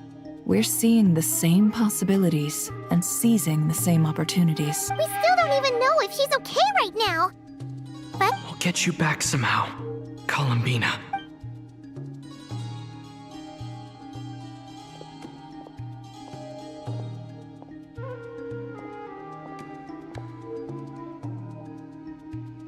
well, based on the information we now have, let's figure out our next moves. Thanks to these gentlemen, we have a much clearer picture of the situation with Dottore. The civilian population has been moved to safety, so we no longer need to hold back. Miss Androne, how are the calculations going? So far, so good.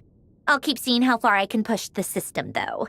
Can't have Hatman being powered down for nothing. There's still a long road ahead.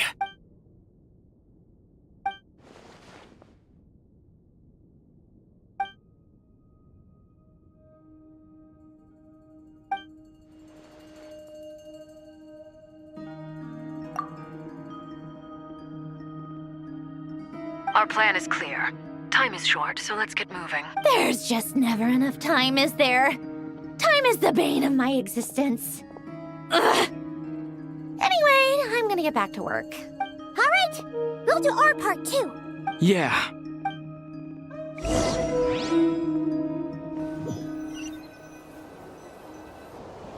Albedo's theory says that elemental energy can dilute the light realm's power, but I'm no expert in building elemental defenses. Sounds like something out of the advanced elemental theory section of the library. Whew. You seem quite troubled. Well, yeah. I mean, who doesn't get a little flustered when they're completely out of their depth? You were the very picture of confidence back when you approached the Hexen Circle. Yeah, I could have been faking it through that whole meeting for all you know. Who's to say I'm not just a ball of nerves in a charming and gregarious package? Oh gosh, really? I'm so sorry, I had no idea. Well, you're all the braver for it. Still, I was much more in my comfort zone than I am here. At least in Mondstadt, you can cry for help from a cliff top and actually stand a chance of summoning Barbados himself. Things have never looked bleaker than they do now. If we don't pull this off, Tevat's doomed, isn't it? Oh, you think so? Actually, yes. Yes, it probably is. It's a shame. Don't put too much pressure on yourself. Tevat has faced annihilation many times in the past, but it also gave us you, didn't it? Hey, don't give me that. It's not like I'm anyone special. I disagree. Every human born in this world is special. We angels have always believed that. In that case, this humble human being has a big favor to ask of you. I thought you might say that. I'm sure Alice, in her great wisdom, sent you here precisely to help us in this difficult time, yes? Well, that has less to do with her wisdom and more to do with my power. Of course, of course. Well, the thing is, these elemental defenses we're about to build. Durin's findings from his patrols make it clear that Dottore is constantly expanding his territory. First, it's not realistic to completely stop him encroaching on the rest of Nagrai. Rather, our goal should be to stall him for as long as possible. If Miss Sandroni's calculations are correct, well, they're the closest thing to certainty we have in this situation, so let's assume they are. Anyway, her calculations suggest that our best hope for victory lies in Miss Columbina's return. It's up to us to slow Dottore's advance and buy time for her to make a return. Are you asking me to help you with building the defensive? No. I'd like you to prepare for what comes next. When he eventually reaches us, we will have to fight him. You were an angel once and a mage now.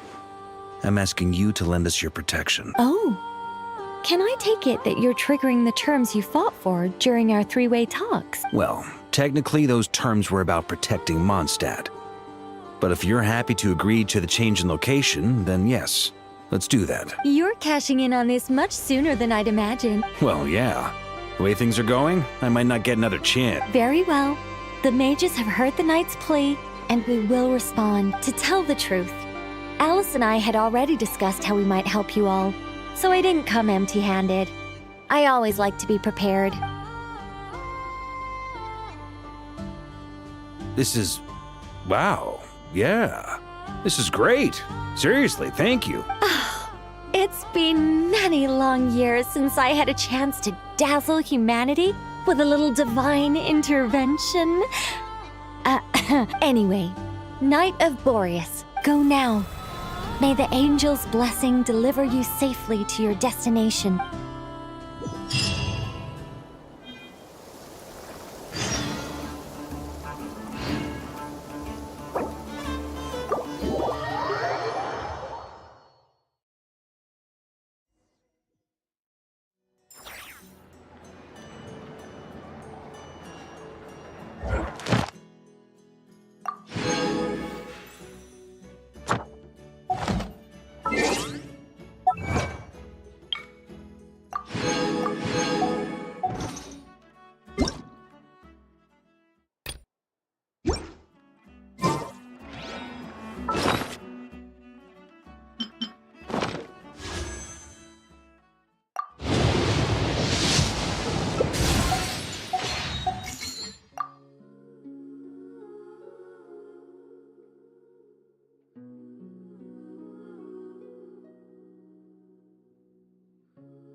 You're here.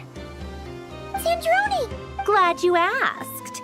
You two are about to become the first people to lay eyes. Hey! Whatever. Come. Wow! We've never seen something like this before. This meter displays the progress of my formula. Currently, it's still. Once it's finished running, I'll deliver it right to your side. And. What do you mean, deliver it? Can't you just tell us over the. You're such a greenhorn. This isn't the kind of formula you solve in math class. It's a highly complex algorithm. Whatever. We'll be here all day if I start trying to. I'll share the data with you. Nicole's agreed to let me use her information channel, so we just need to use the Dodo communication device like so. There. Now you can check in on my progress. Wow! Look at that! You're in me! About time you recognize. Anyway, that's all for me. You should check on the others if you have time. That might sound harsh to you, but close supervision is a common practice in the Fatui. Not looking to catch anyone out. I'm kinda stuck here while the formula is running, so I need you to be my...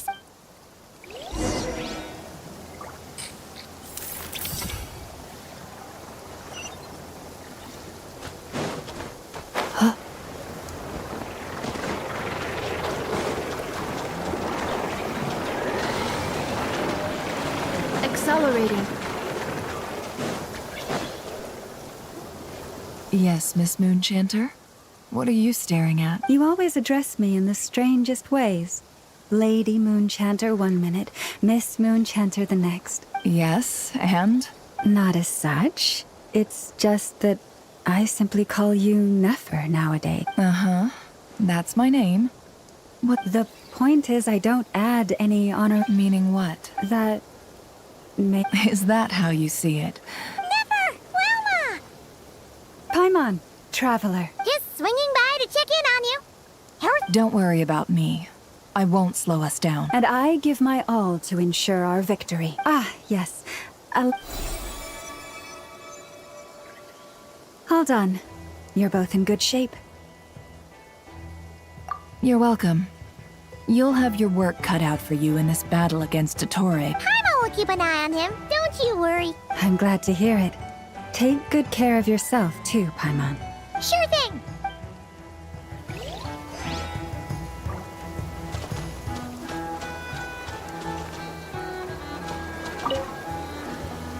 Traveler, Paimon, a pleasure to see you both. Flans! How's everything coming along? Fairly well, if I do say so myself. Personally, I am ready to confront Dottore head-on. Ooh! To be honest, I am not usually fond of exercising my full strength. For one thing, it's hardly conducive to maintaining a low profile. Besides, I believe one should have the right to choose when to show their hand. I am conserving my strength until the moment of battle is upon us. Anything to boost our chances of victory. Seeing you get into the zone like this really puts Paimon at ease. Huh, I consider it an honor to have your trust. Rest well. I look forward to seeing you both in your element during the battle.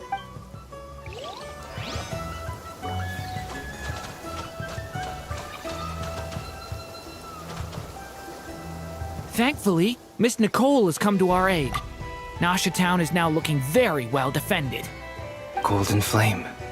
Yes, that's Nicole's power, all right. Based on the latest message from Grandmaster Varka, it sounds like they've reached an agreement. The situation should be more stable with her assistance.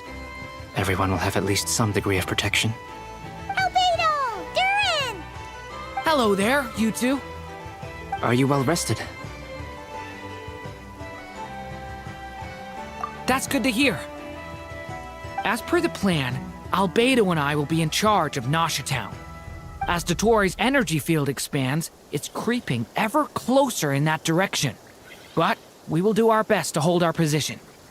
We fought side by side many times before, and always with great success. I believe this time will be no different. So don't worry about us. Focus on fighting Dottore.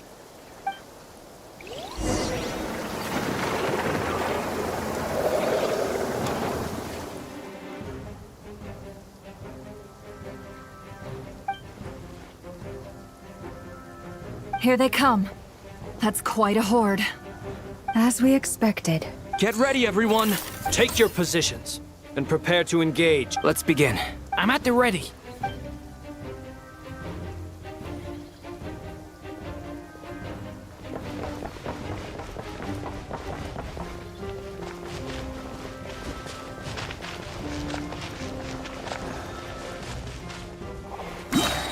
What a waste of time! Your skull! Close your eyes. Observe. To dust. Another one. Your body pretty strong. Go! Yeah! Be silent. Observe. Night falls.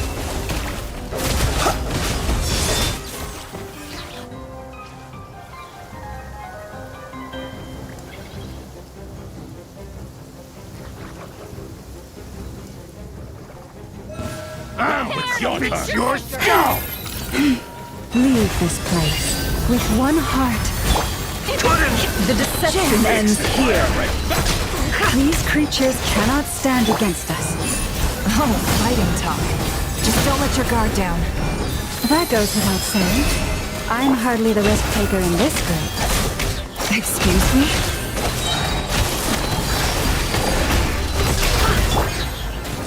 For the everlasting forest. Receive my blessing. No more lies.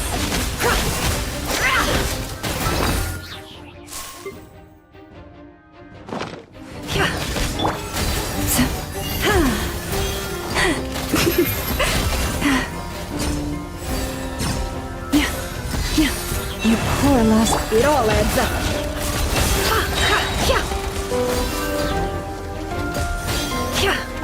Seek within. Can I the truth? Forest, protect us. With one heart, we pray. It all adds.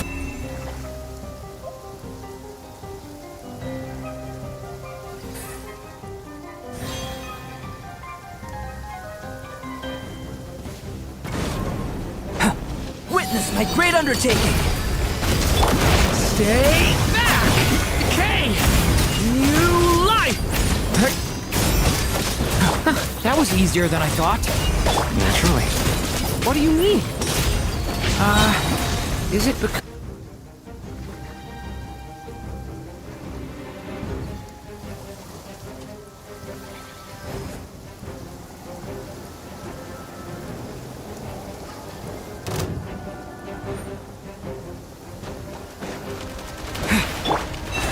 By the frost moon of old. Close your eyes. To dust. People have always used fire to drive away wild beasts. Wouldn't a lantern work just as well? You read my mind, my dear friend. I was just about to say that. All right then, dear friend. Bring the light!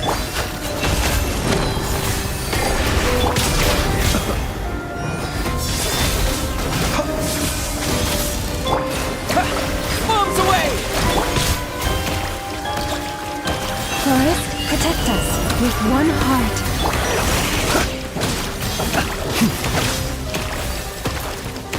Be silent. Close your eye.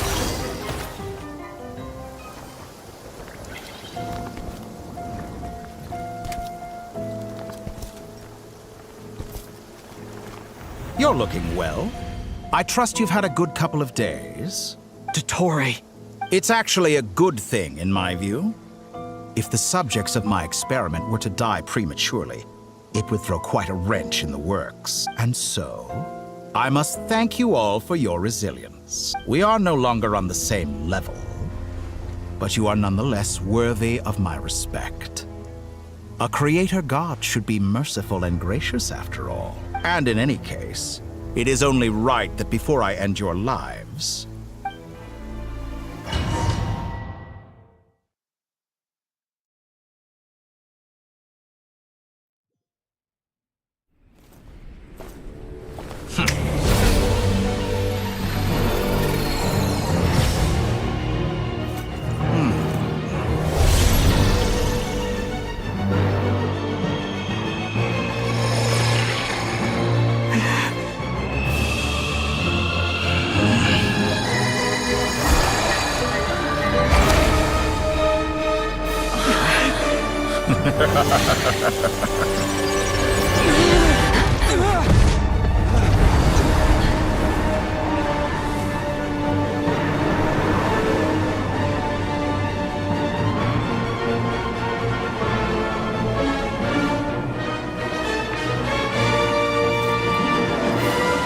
the experiment begins.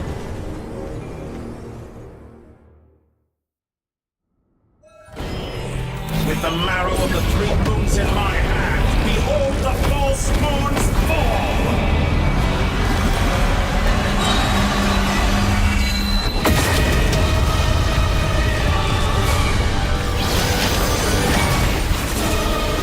Water jet! Yeah! For the everlasting forest. Be silent. Observe. Did you honestly think that would hit me? Seek within. Go! By the frost moon of old. Be silent. Fear the dark.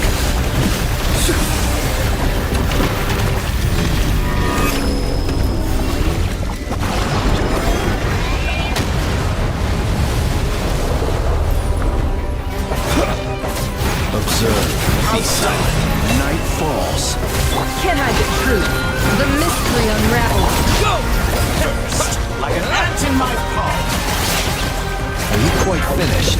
Oh. I've been moved inside another space. And it's sealed off. Looking at the structure of it, it seems like the Tory intends to trap us here. There's no exit. Our endurance is about to be put to the test.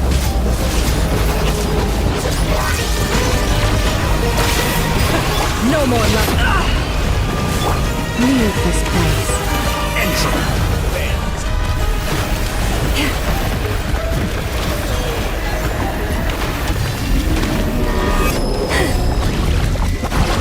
Branches assault. It all adds up. Pathetic. Seek within.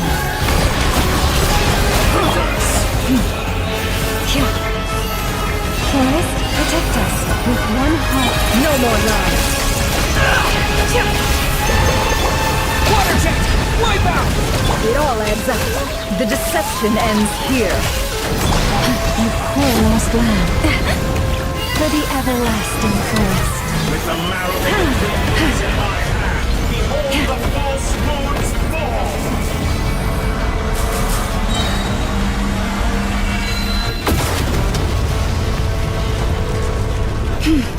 Tell me, where will you try scurrying off to next? Looks like Dottore has opted for a divide and conquer strategy. But we will not allow him to triumph. No, I shall pray for our victory.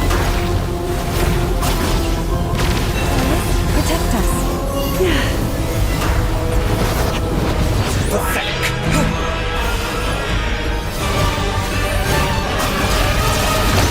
Can't hide the truth. It all adds up.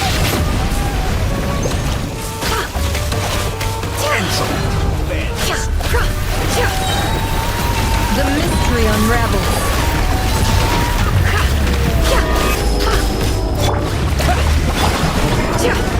No more lies. Did you honestly think that would hit me? Excellent. You barely managed to reverse. It all adds up. Water jet! Can't hide the truth. The deception ends here. Moon's remnants.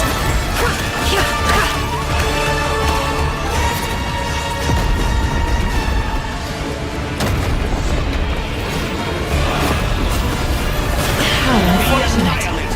That which cannot stand against me. What a joke. What's this supposed to be? A knockoff version of the space Columbina got trapped in? There really is no way out. We'll see about that, Dottore. Go! Entrum. I am not intending to take your team, that's right. Do you have a choice? Obey, and I can release them. An excellent deal, if you ask me.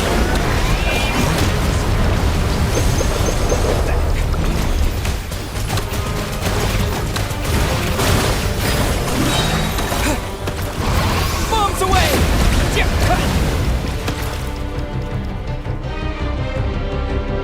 I'm aware you've been working on some little tricks to surprise me with, but it appears that none of them have come to fruition. My guess would be that you're trying to bring Columbina back. But then... I always found their friendship to be a curious phenomenon. Two highly incongruent personalities. Speaking of Columbina, I once saw her as like a younger sister.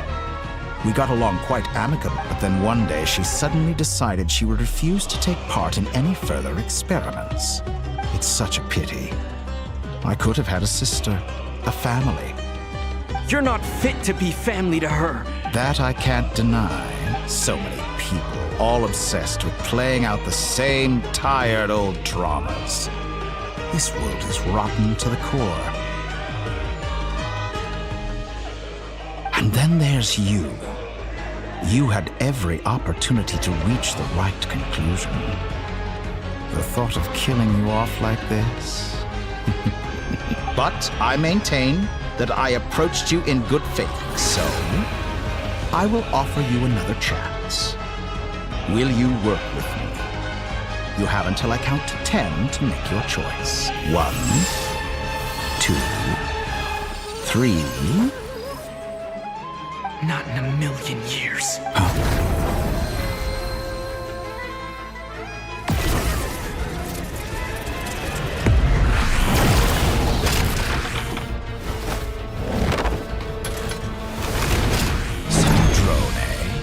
What a pleasant surprise. I didn't think you'd join us all the way up here.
You're as sick and twisted as ever.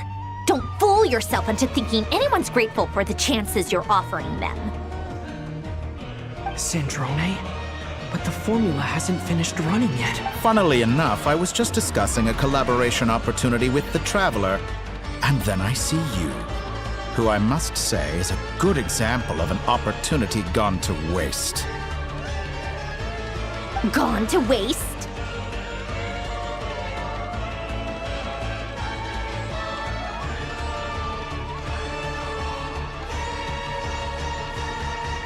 I said that everyone would get one chance, and you've used yours to march right back into the lion's den. So yes, it's an utterly wasted opportunity.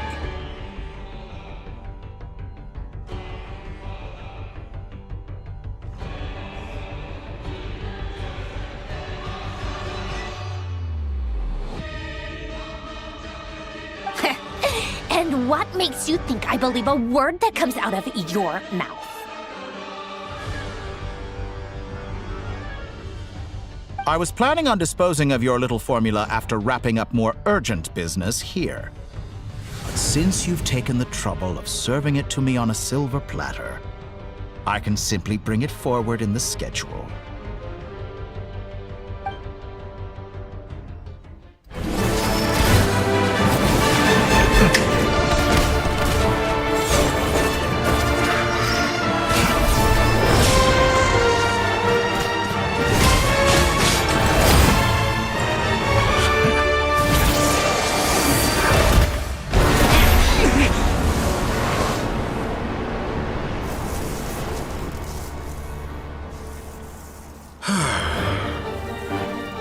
Is this your life's work? This piece of trash?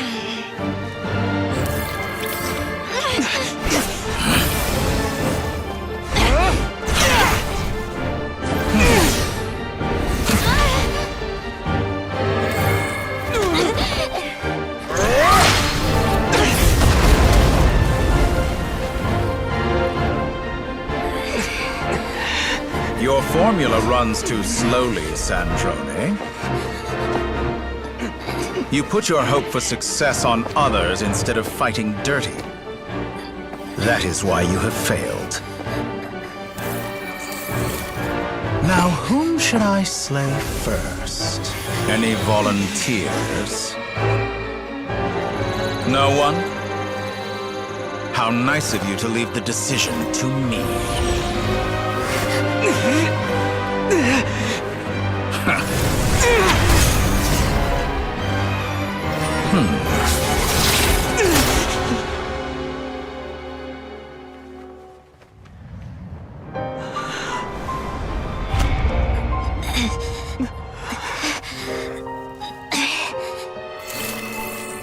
Oh, how unexpected.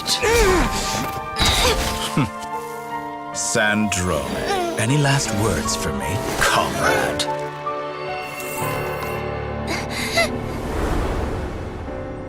Is there anything you wish for? Not really. But I've always known what I don't want. Go to hell, Dottore.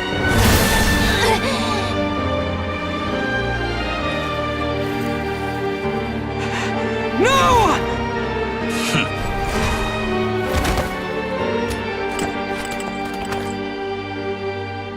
And now, you have failed.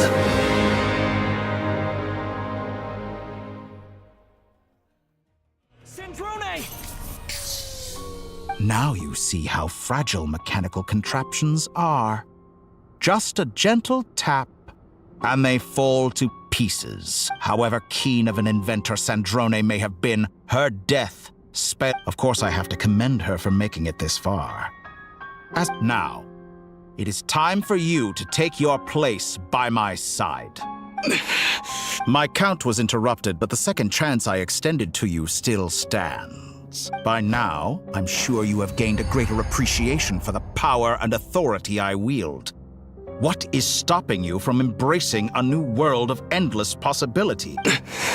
Not in the mood to talk? I'll change the topic to something more apropos. Sandrone was always like this, never trusting anyone. Objectively speaking, she had her strengths. It is remarkable how she extracted and even optimized the world formula from so much data. But her inability to trust was her undoing. Had she allowed someone else to monitor or run the formula for her, but regrettably, she was a stubborn fool. Dottore. Maybe this is news to you, but people can change. Columbina surprised you when she escaped. And I think Sandrone would surprise you too. Shane? You can twist the truth however you want, but I see it clear as day. Is that how you see me? By this point, what can you hope to do about it?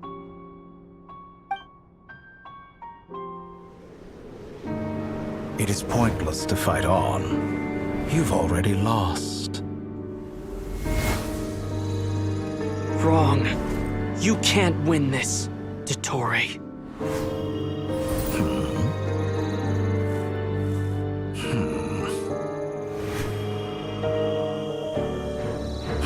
What?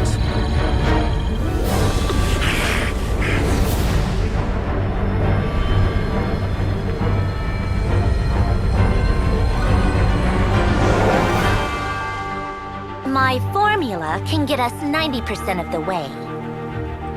It will connect you to Columbina. Then, I will bring the formula's output to the Traveler's side. For the last 10%, do whatever it takes. Just bring the moon down.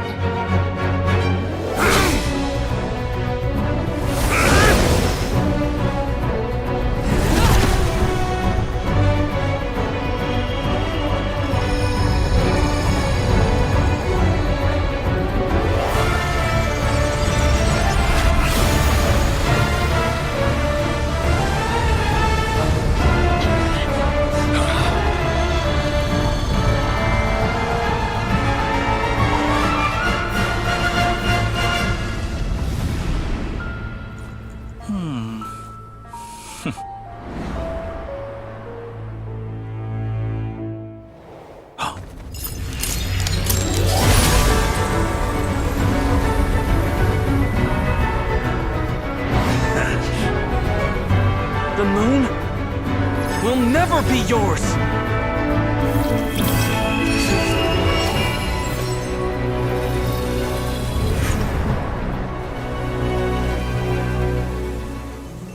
I turn my body into moonlight and pour it over Nodcry.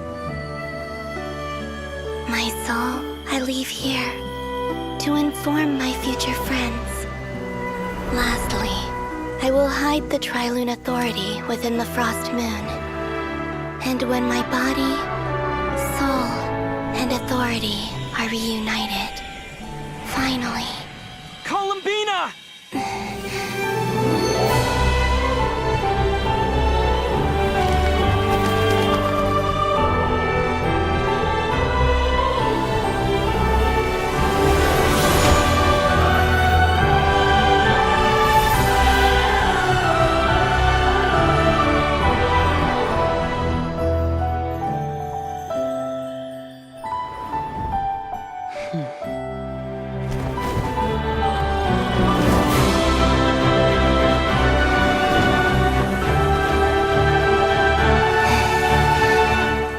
It's been too long.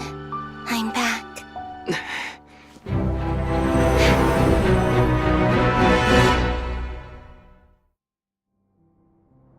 Stay focused on the battle, Traveler.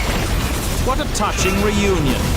Though I personally find myself repulsed by the sight of weaklings huddled together for war. Now, quite finished patting yourselves on the back. Show me how long you can struggle before you drown. Watch out, Columbina! He can make I know. Wait for the right moment. We'll strike together. Moon's remnant.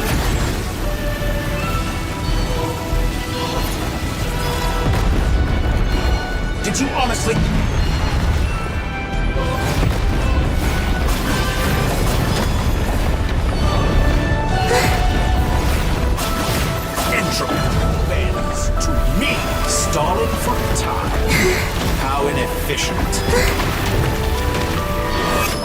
Surge. Go! Enough!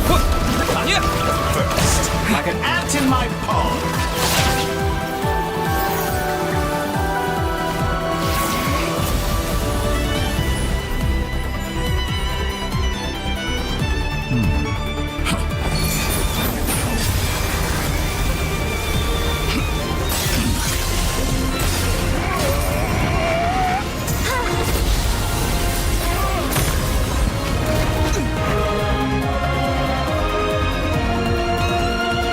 I grant you the new moon's blessing. The new moon shines upon you. I am growing weary of... It's over, Dottore!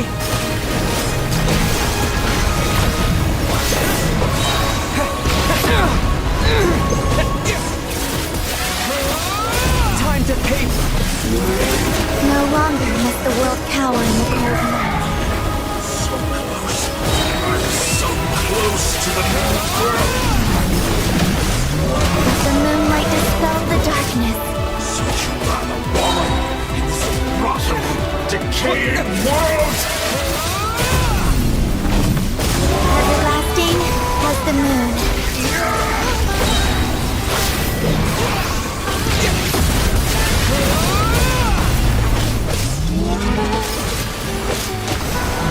Such a rather wallow in this rotten, decaying world.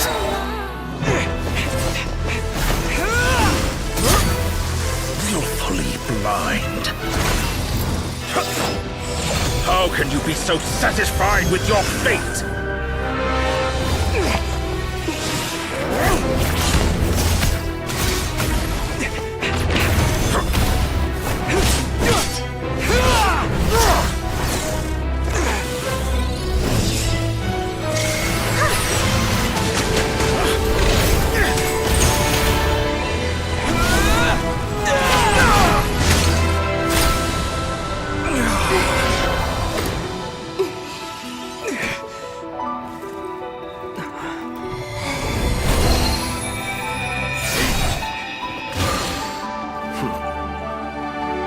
This battle was never about fate. It's about friends, family, and the home you stole from them. So dull. Only the weak rely on each other for comfort.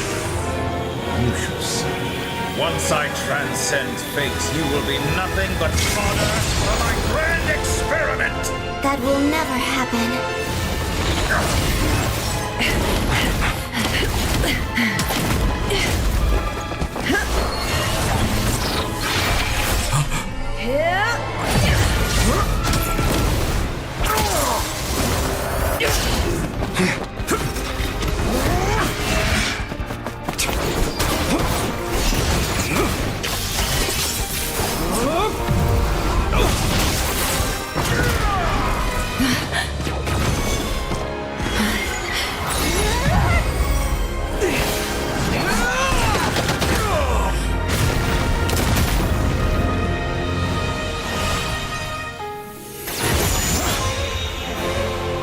Today, the moon lights up this world once more.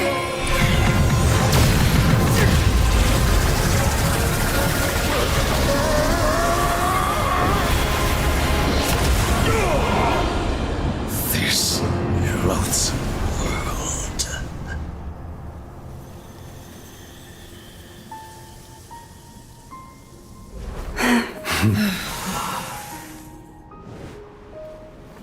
No, this world is our home.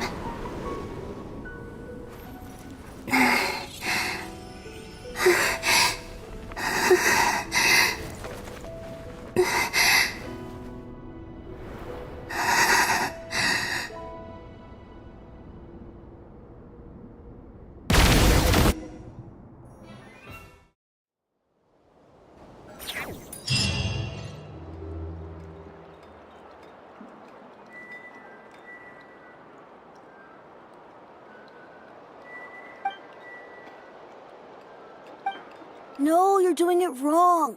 The moon. What are you drawing, children? The new moon, Mom! It looks different than before, doesn't it? Also... All right. I suppose today is a special day after all. Almost... Extra, extra! Get the latest Nasha post-disaster report! Nasha Town reborn beneath a new moon! The voyage begins today! I knew things would be different. They say a new moon goddess has been born. A new moon goddess? I guess so. I'm not too clued up on the details. Hey, since we've come all this way... Are you a convert now? Or... Oh, come on, what does it matter? After everything we've all just been through? Come on! We gotta get there. Shh, keep it down.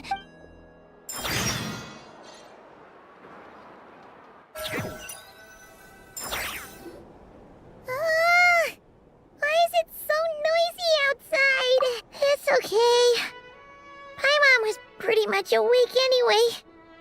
It's been so long since we last had it. What about you? Did you rest well? Still winding down from everything that's happened? Or are you wondering how our friends are doing?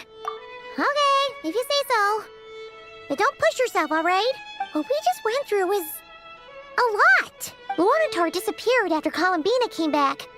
Apparently, she was part of Columbina's soul or something. Still, Paimon kind of... Anyway, you did great. So did Paimon. We all worked our butts off to contain this disaster, and so... Chin up, Traveler. You should be proud of yourself. Hey! Don't poke fun. You should be glad. Paimon didn't think you'd mention it. You have no idea how anxious Paimon was. Well, if you really want to show Paimon you're sorry, you're gonna need to make it up.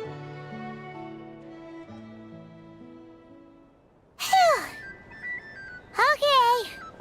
Paimon's full now. Huh? Hey there, Traveler and Paimon. Good morning. Morning, Yehuda. Here for some breakfast? Oh, I've already eaten. Just need some water. I was Careful there, Paimon. Too much food will make you drowsy. Don't let anyone catch you hiding at the back and nodding off during the League meeting. You should probably be saying that to Aino. True. You know, I'm surprised that all these competing... Well, nothing like a region-wide calamity to bring people together. After that, surely even the most self-interested people have to realize that going it alone isn't worth the risk, right? Try telling Boss Neff that. She's not exactly convinced that people are gonna get with the program. Really? But if she's so pessimistic... Probably 'cause... Even though I think things will work out, though. I swear, Not Cry feels like one... Paimon's with you on that one. And it's... All right. Everyone's been rebuilding these last 2... Life's slowly returning back to normal.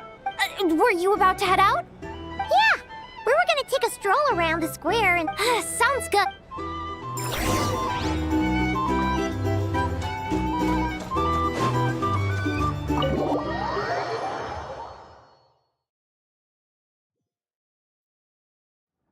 Please accept today's boon. Have a nice day. Are Paimon's eyes deceiving her, or... Hello there. Would you like a Feast of the Moon along? So, what's new, Anefa? It was only a few days ago when we last saw... And Aino too? What are you talking about, Paimon? In the wake of the disaster, it's all hands on deck. We responded to Lama's request for support. At times like these, the smallest good deed can inspire others and help them through the hard days ahead. And we're using eggs and heating tubes to make that a reality. In true Krumkake Crab Shop style! Enough! Did you hear that? That's because it's true, I know. Proposal. If you can resist eating today's dessert, I will provide you with compliments, too. No way! Well, that proposal got shot down quickly. I need something to get me through the hard times, too, you know. Mom! Yes, dear. Excuse me. Could I... She helped us get safely out of Notcry, and she helped us get back home, too. Of course she is. But you stole my snacks, though. Oops. Shall we move to the open space near the center? Thank you. Aren't you the better pick for this job, Flint? You underestimate yourself yet again, Master Ilua. Not at all. I rarely come by Nasha Town. I don't know any of the big shots here. All in good time. Socializing is a step-by-step journey. But you're much further ahead on that road, aren't you? You're not seeing the full picture. You know the truth now. My friends do not understand my habits. There is no question about it. The Lightkeepers need a representative in the League. Someone who is upright, cares about... You say it like you wouldn't make the cut. I am most flattered that you think I would. Sigh a little less, Master Ilua, and have more faith in... That is precisely why Starshina and Nikita felt safe delegating such important work to you. I'm sure we all also agree that we would sooner die of dehydration than manage to wrangle anything out of you in a discussion. My apologies. Whatever. I'll take the job. Oh, it's quite the who's who of Nodcry. There's the Moon Chanter of the Frostmoon Scions, the boss of the Curatorium of Secrets, a representative of the Voynich Guild, and even someone from the adorable Kronkake craft shop. I'm sure you will find speaking with them to be a genuine pleasure. If you say so. I've never done this work before, so I'm honestly a little scared of making mistakes, but I'll do it. Not only is it an admirable attitude to take. The beacons are lit, Ilua. We're but one step away from breaking through the blizzard. We have the chance to band together and build our shared homeland into an Elysium. Yeah. You're right. I'll do my best. Quite a few familiar faces have arrived. Let's go, shall we?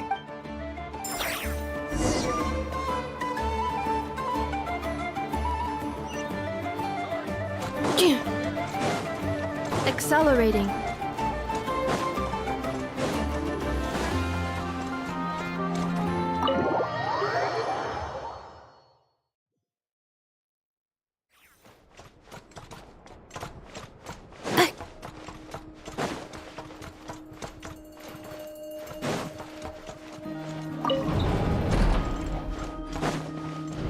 Accelerating.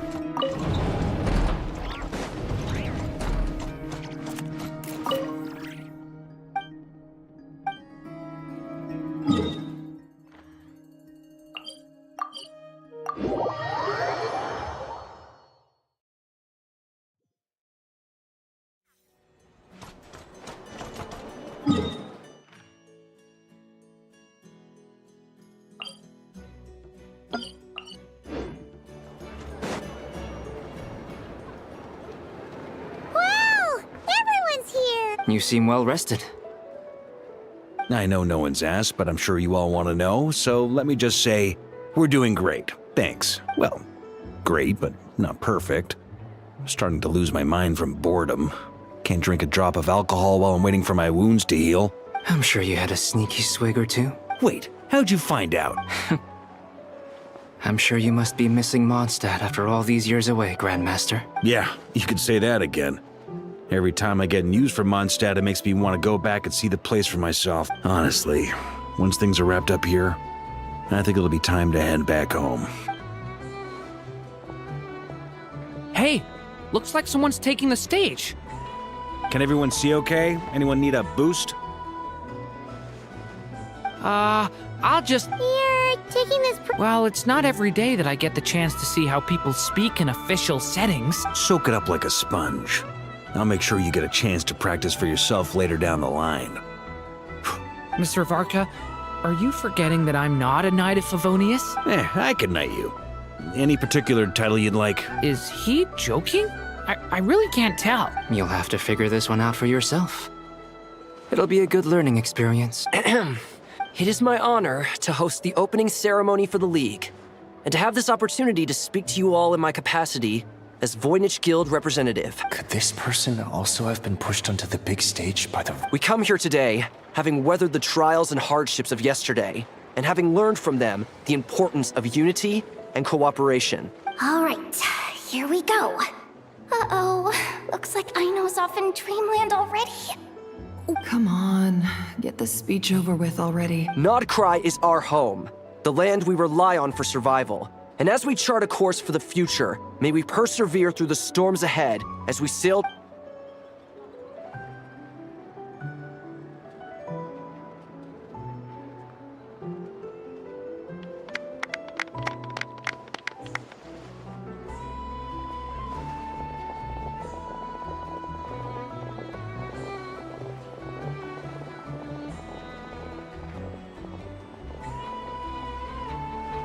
Looks like we'll have more opportunities to travel in the future. I'm sure you'll cope, Lady Moonchanter, given how fleet of foot you are. Unfortunately, I suspect I'll be too busy at the curatorium to act as your host. We have a busy... It'll be all right. I'll just check your schedule with Yehoda well in advance. And you... So giving my employees extra workload isn't enough for you? You're really... I thought you'd approve. Aren't you forever increasing your employees' workloads? That's a bold statement. Are all the Frost Moons... Columbina's return has brought joy to all who care about her. That includes both you and me. As for the Frost Moon Scions, we are learning how to thrive independently, without relying on the Moon Goddess. It is up to us to make our home a more livable place. I like the word try. It's nice and non-committal. You can opt out at any time and still say you tried. You don't? I'm just not as optimistic as you. The Frost Moon Scions should count themselves lucky that they have. But Nod Cry's a big place, with all kinds of people. Most of them. Well, that's where you and your methods come in. Unless...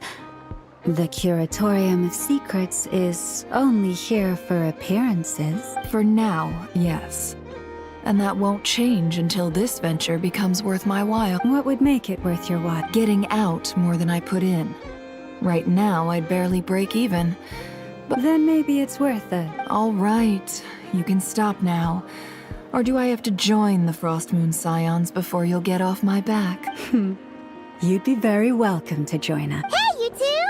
Congrats on all your... Nefer was trying to dissuade me from adding to her employees' workload. Sorry, what?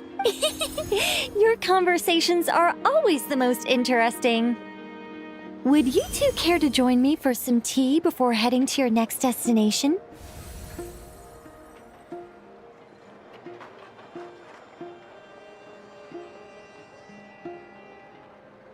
Nicole? Wait, where are you? Sadly not. I'm otherwise occupied right now.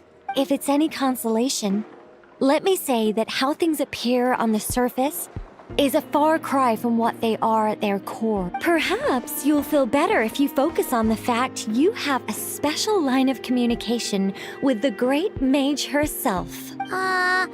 Okay? Has something happened? No, or not yet, anyway. Well, that's not ominous at all. Not for the time being. Just think of this as a general check-in to make sure this communication system is still running smoothly.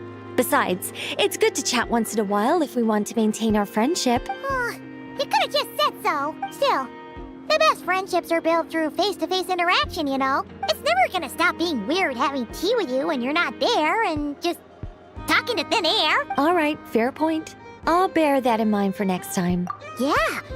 Any update on that crisis at the world's borders? Owls just informed me that they had their work cut out for them. And now everyone's thoroughly exhausted. The disruption caused by this disaster has made Tevat easier to detect from the outside universe. She plans to wait for things to stabilize, then reschedule her Mondstadt vacation plans. As for me, I agree with Hat Guy's perspective. This is a time when many new variables are emerging, and the situation is changing constantly. Plus, most of this change is for the worse. We have to remain vigilant and ensure that the embers of chaos are not rekindled. I did notice that the energy in Nodcry changed somewhat after the War of Funerary Flame, but since it was still aligned with the Light Realm, I never gave it a second thought. It looks like I'll have to examine the connections between phenomena I observe more closely in the future. Just doing my duty. It's more or less second nature by now. Of course. To give you the full picture, I'd have to start with the substance from which angels were formed. Never mind. Paimon's right. Showing off my knowledge would be much more satisfying in person. By the way, you did receive the gifts from the Hexen Circle, yes? I'm not trying to claim credit or anything. They're quite similar to the protective talisman that Alice gave Dory. Oh! So that's what kept our friends safe when Dotori trapped them. Indeed. We went to great lengths to make sure they were invisible to his eyes. I'm so happy they came in handy. Still, not fishing for gratitude, by the way. I just want you to be aware that sometime... Anyway, I'll contact you if anything else crops up. If not, you know what they say, no news is good news. Oh, my angelic instincts are tingling. They say you should head to the docks next. Your friends are about to board their ship home. We're in for a storm.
You're here.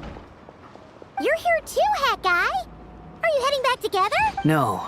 I'm bound for Sumeru, and she for Fontaine. We just happened to cross paths at the harbor. Everything seems fine. Sandrone may have an abominable temper, but she's always been very responsible with important calculations, and things entrusted to her by valued friends. You always speak as if you know us inside out, Mr. Hat Guy. Maybe I'm just a good judge of character. I certainly hope that's all there is to it. Regardless, you have been a significant help in this matter. For that, you have my gratitude. I didn't do anything special. Sandrone's the one who completed a seemingly impossible formula and turned the tide of the entire battle. Even we were unaware that Sandrone had hidden the real formula inside Polonia's body. She managed to fool Dottore into thinking the formula was running in her system by installing an identical-looking decoy within her. She probably realized that she didn't have the strength to stop Dottore. But this way, she could at least get him to lower his guard. She always worked like that. Always had a backup plan. Well, that's why I'm traveling to Fontaine. She made a request of me long ago. She said that should she ever fail in a mission, she'd like me to deliver her core and Polonia's to the Fontaine Research Institute. She also mentioned that she had made arrangements for people there to set her affairs in order. Some of her personal effects, such as her notes, were left to me.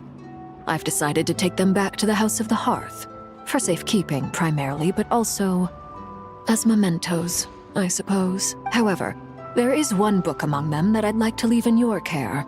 I'll have someone deliver it to your residence at the flagship. No, I was specifically warned not to tell her. This is her last wish, and I will abide by it. I can only hope so, but none of us here can know for certain. I bade farewell to Columbina earlier today. As promised, she spent a long time with Sandrone's body, saying her goodbyes. Sandrone's passing has left a great wound in all of our hearts. It will take time to heal, but Columbina surprised me. She offered me some words of comfort before I departed. She never used to act like this. Clearly, she has grown. And I suspect that we have After these recent events, the Tsaritsa has revoked the Pale Star Edict. Snezhnaya now realizes that the arrest warrant for Columbina was just a ploy by Dottore, who coveted her power. I shall return to Nodcry to see her as soon as I find the time. I hope that from now on, she too will explore more of the world. Columbina Hyposelenia's journey is only beginning. My ship is here. Traveler, Paimon, we shall meet again. You too, Hat Guy. What are you still bumming around for? Isn't Columbina waiting for you? I thought today was the day you'd agreed with her to go find out the truth about your sibling. You're afraid you won't like the truth? Well, this is new. Don't say that! Wouldn't you? Fair point. But I'd say I have more experience facing up to unpleasant truths than the Traveler. They say blood's thicker than water. I know how much you need your family back. More than you need any of your friends. And I'm sure that all your real friends understand that too. No matter what the truth turns out to be, finding the truth is important. But at least, that's the life lesson I've learned from my experience. What? Now that Dottoro's dead and gone? A little, I guess. Maybe I regret not getting to end his life with my own hands. Or maybe it's something... Either way, I'm going back to Sumeru. Lesser Lord Kusanali is gonna need help dealing with all the chaos Dottori left in his wake. Not just from this incident, but everything he did in the past, too. You should continue with your journey, as you've always done. Who knows? Maybe we'll meet again someplace else. So, what should we do now? If you want to explore... After all, when Columbina said she knew where your ship was hidden, Paimon promised it hasn't been all that long since we were last apart, sure, but... ain't no biggie. Paimon might be all about that food and fun, but she knows how to do right by people. Paimon's sure you'd prefer to digest, but, no matter what you see, just know you can if you can't make sense of something, let's give it some thought together. Glad to hear it. Feel better now? Alrighty. Next up, time to meet with Columbina.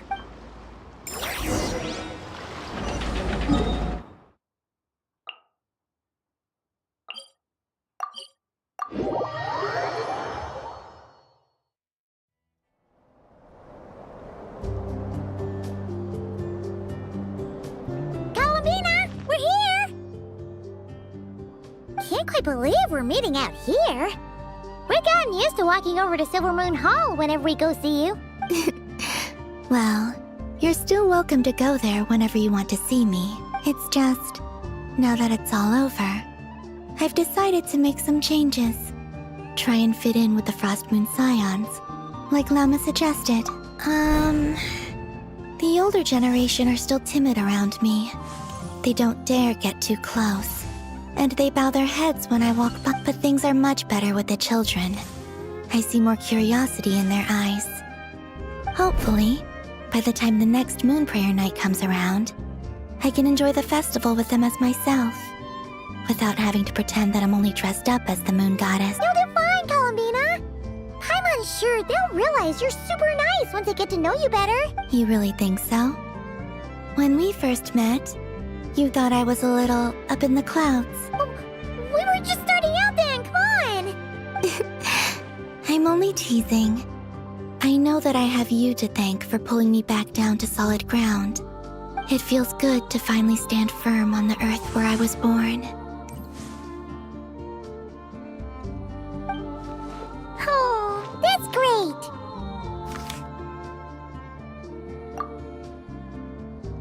great! Thank you. I'll make sure not to lose it this time. Well then, are you ready? Lumine, what happened to our spaceship back then? Why did you leave? It's time to learn the truth at last. Ready as I'll ever be. Good. Then let me open the way for you.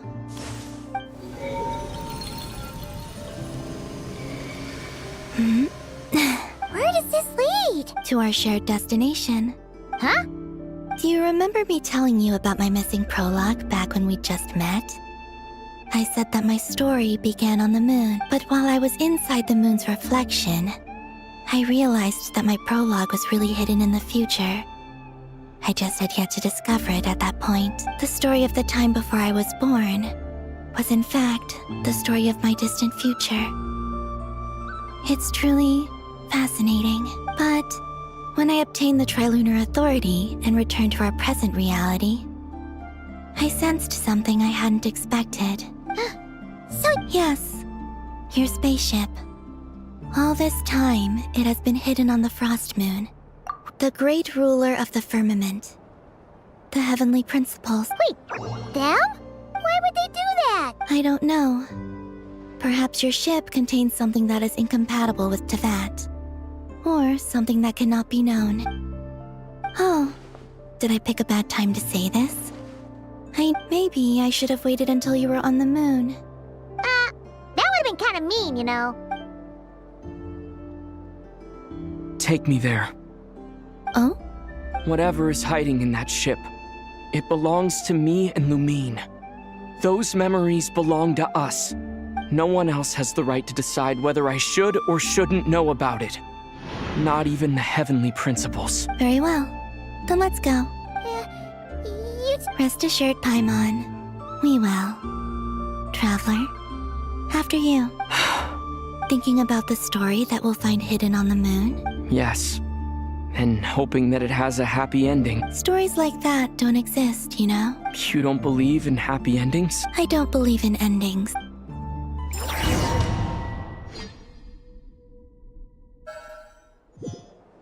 Where am I? This is the pathway I built between Tevat and the Frost Moon. The moon is very far away from us, so it could be a long journey.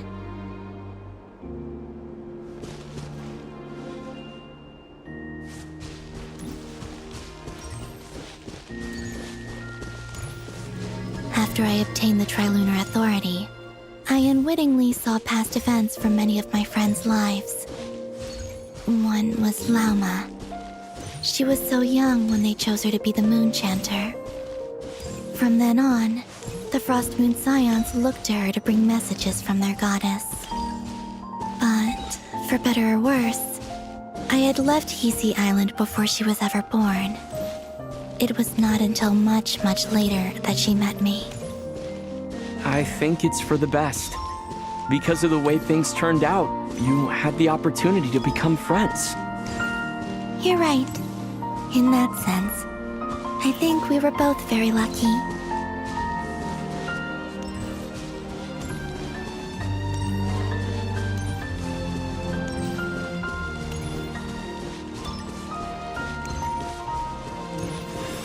Oh, and about that mage, Nicole. I only recently learned that she has lived in Tevat since the time of the Three Moon Sisters. The Moon Goddesses always had a good relationship with the angels. I suppose our friendship continues that tradition.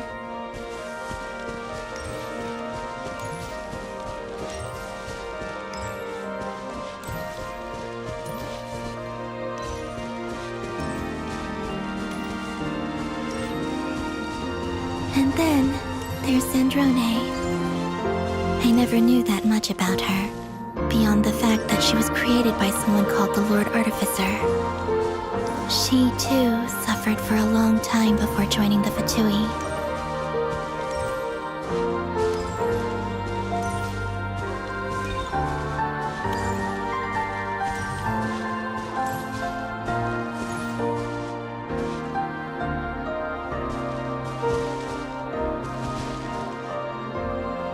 How I wish I could talk to her again, even if only to hear her say nasty things to me.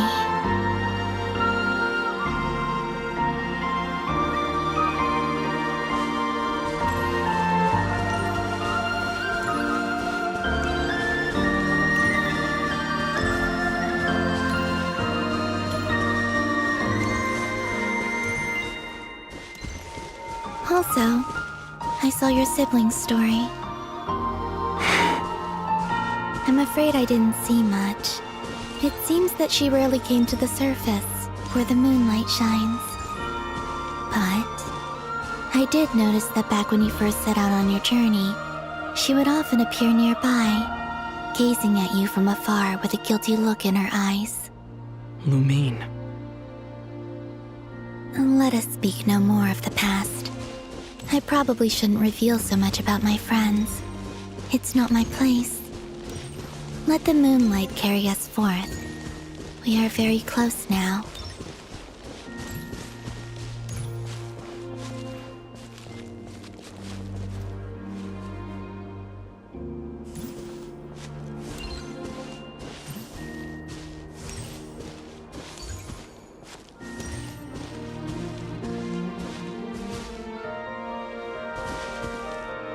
After this, I'd like to bring some kuhenki to the moon as well.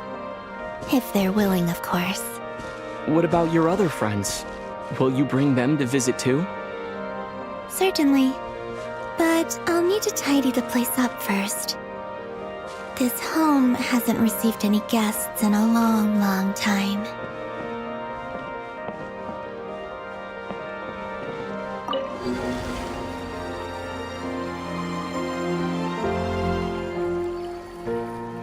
I remember writing something similar with you on Moon Prayer Night. I believe it was called... Dodoko's whirligig. Yes, that was it.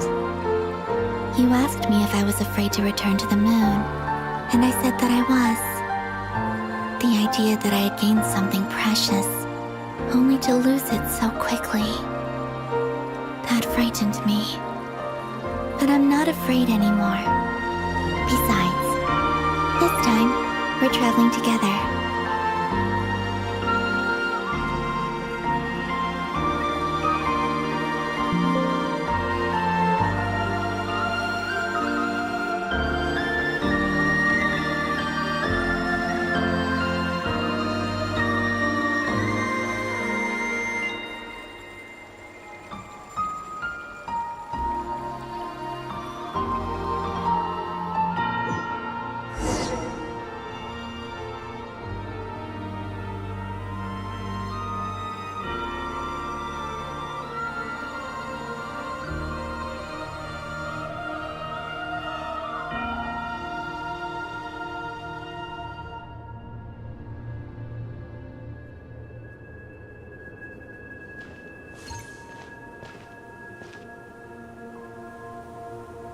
We're here.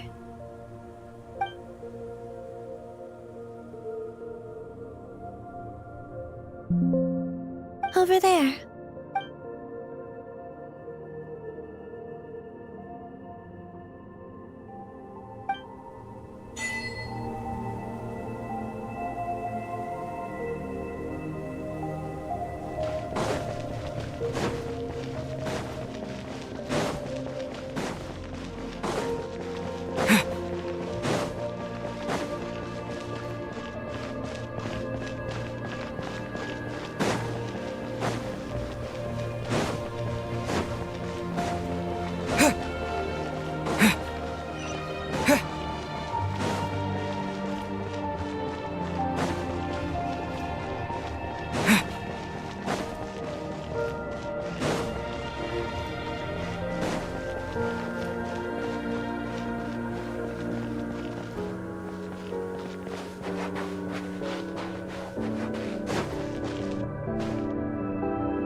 Our spaceship.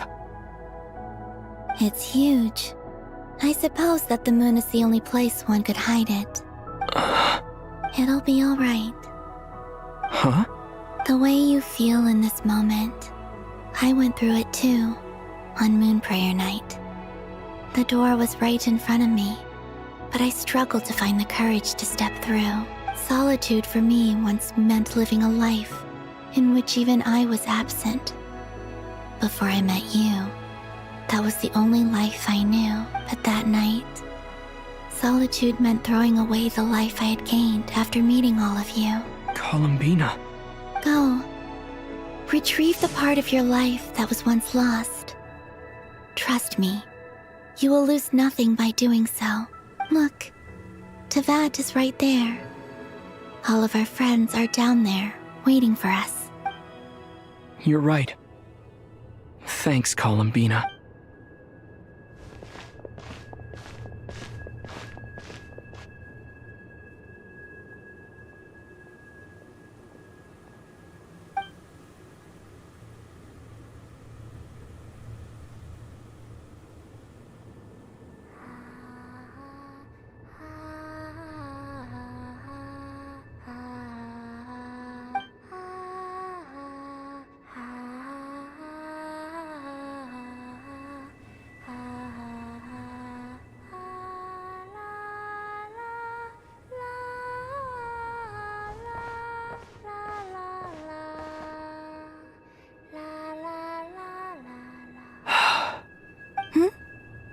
Finished? Yeah. Why did you take your eye mask off?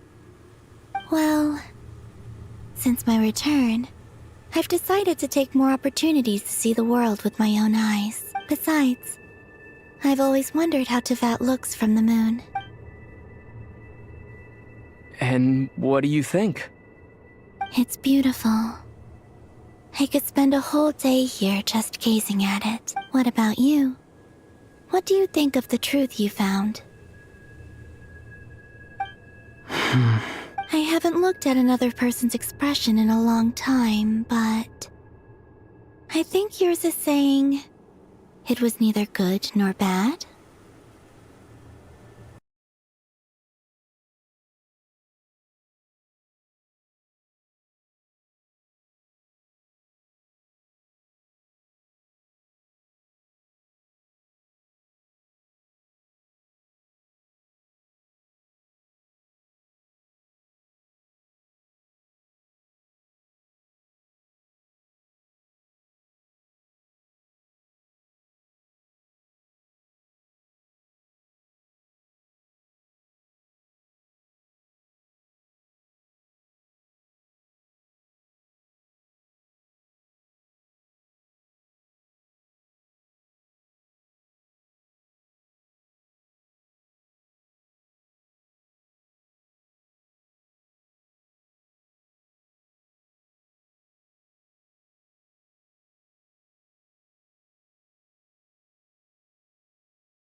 Keep this up, and it won't be long before you give Nephra a run for her money.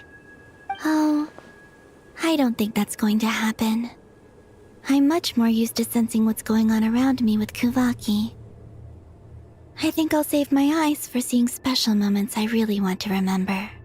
I read the spaceship's flight logs. I always assumed that this was my first time in Tevat.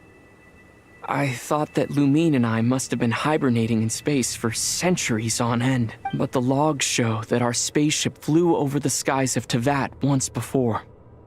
A long, long time ago. Flew over? So you didn't land? No, the ship barely came to a stop before flying on again. After that, it continued traveling through space for a long time. Some of the data is corrupted, but I suspect that it kept flying for thousands of years. It was only after that that the ship made a forced landing in Nodcry. When Lumine found me, she came from outside the ship. Could this mean that she left the ship long before I did? Maybe even during our first pass over Tevat. Are you alright? Yes, I can feel that the truth is coming together, one small piece at a time. I remember Lumine telling me that when she first arrived in Conria, she could not recall the past, so this might be something that even she doesn't know. Here, I made some space for you. Your mind must be racing, and this seems like the perfect place to relax and clear your head. Oh, wait, there's one more thing. What is it? Wait here a moment.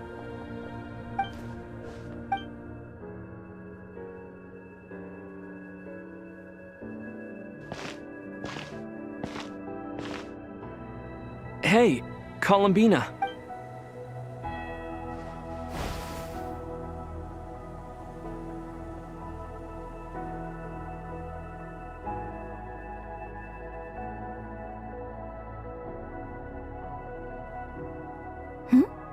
Is that a new outfit? An old one, technically. It's been in a cabinet inside the ship this whole time. It's a matching pair with Lumine's. She always liked this set more. Huh. I don't think there's a huge difference. Really? Yes. It's still the same you. You're the same person, no matter what clothes you wear. Only Columbina would make an observation like that. Traveler, do you consider Tevat your home? Home is wherever Lumine is. But then after all the time I've spent here, and everything I've been through, yes, I'd say it's my home. Would you change your answer if Tevat changed appearance? I mean, if the truth about Tevat turned out to be different than what... I don't know, but I don't think so. The truth is not what matters most to me about Tevat. When I was first born, I longed for a home. And when you get something before you're mature enough to understand the world, you just take it at face value. I thought that a home was a transaction. You give me what I want, and I'll do the same for you. But you and your friends taught me what a true home should look like. That's because your friendship matters to us. It was worth it.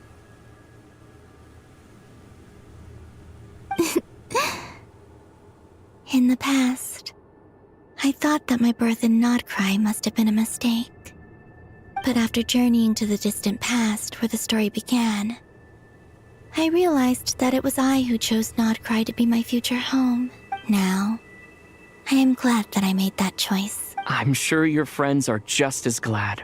In fact, I intend to make the same choice today as I did back then. What do you mean? Well, I've given the Eternal Moon's Marrow to Lauma, and the Iridescent Moon's Marrow to Arlecchino. And now, I shall return my Kuvaki to Nodcry again, that it may continue to protect my chosen home. Wait, but what about your body? I won't. Not this time. The Frost Moon has now entered the false sky, and I am the Trilune Goddess. I am only returning to not cry the part of me that it needs. I am giving what I can, because my home is worth it. Oh, and I have something for you, too. For me? Yes. Come closer.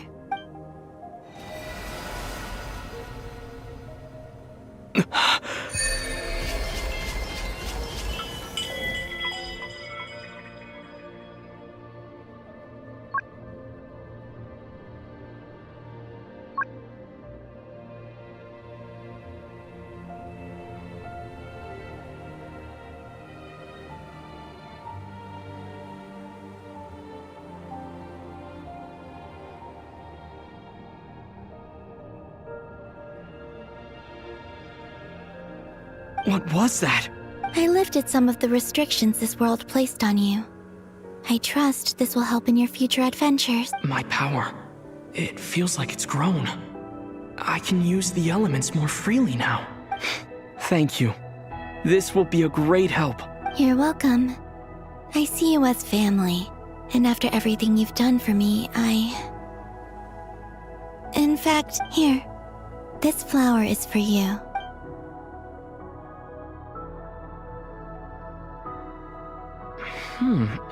Isn't this a moon prayer blossom? Yes. Don't worry.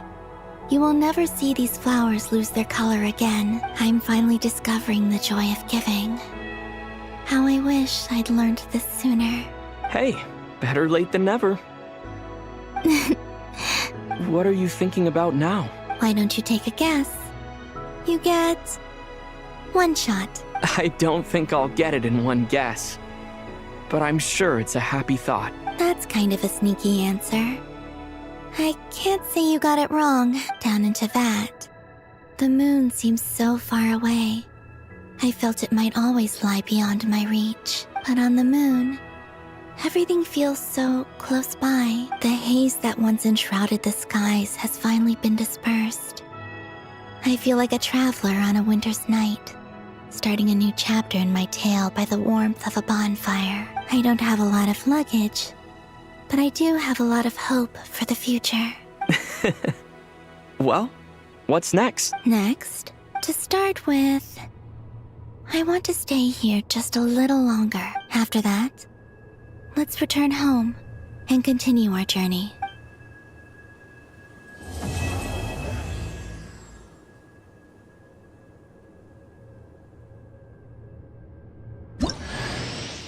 These clothes bring back so many memories.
The journey goes on, for you and for me.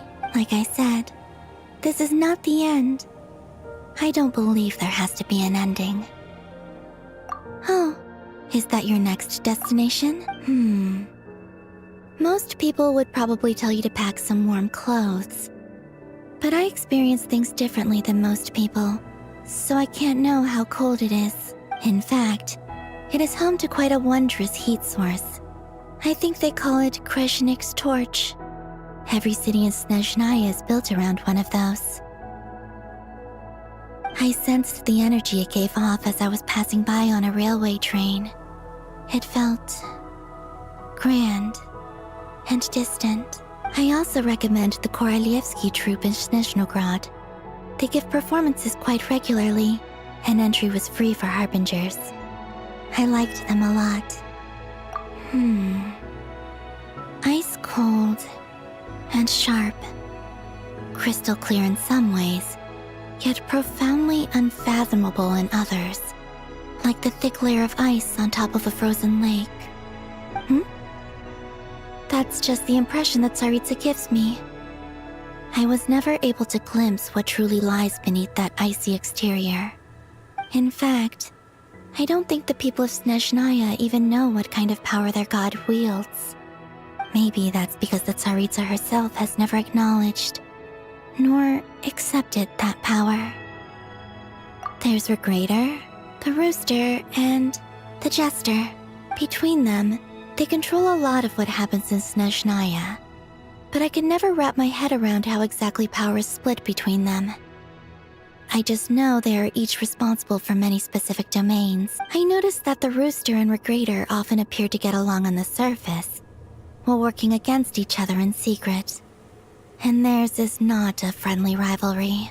But I wasn't particularly interested, so I tended to keep my distance. Now that I think about it, the term Mistelton often seemed to come up in connection with Project Stuja. Once things settle down in Notcry, I'd like to explore the world beyond Snezhnaya. You've told me so many stories about the other places you've been to, and all the friends you've made there. I'm curious to visit those nations and see them for myself. It would also help me learn more about the journey that has made you into the person you are today. Okay. As you continue on your journey, don't forget to gaze up at the moon once in a while. It is, after all, no longer an illusion. It shall cast down its true moonlight, connecting us in truth.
The journey goes on.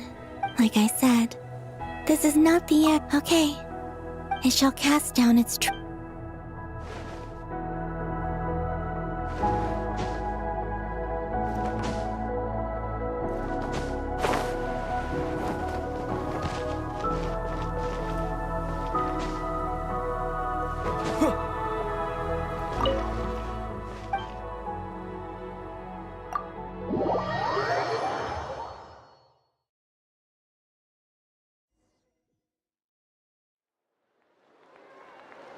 To Jean, acting Grand Master of the Knights of Favonius. Ugh, this preamble is such a pain to write. It's probably high time we got rid of this acting business. I trust that Dern has updated you all on recent events. Hope we didn't worry you too much. The good news is, we managed to come together and put a stop to the Doctor's evil schemes.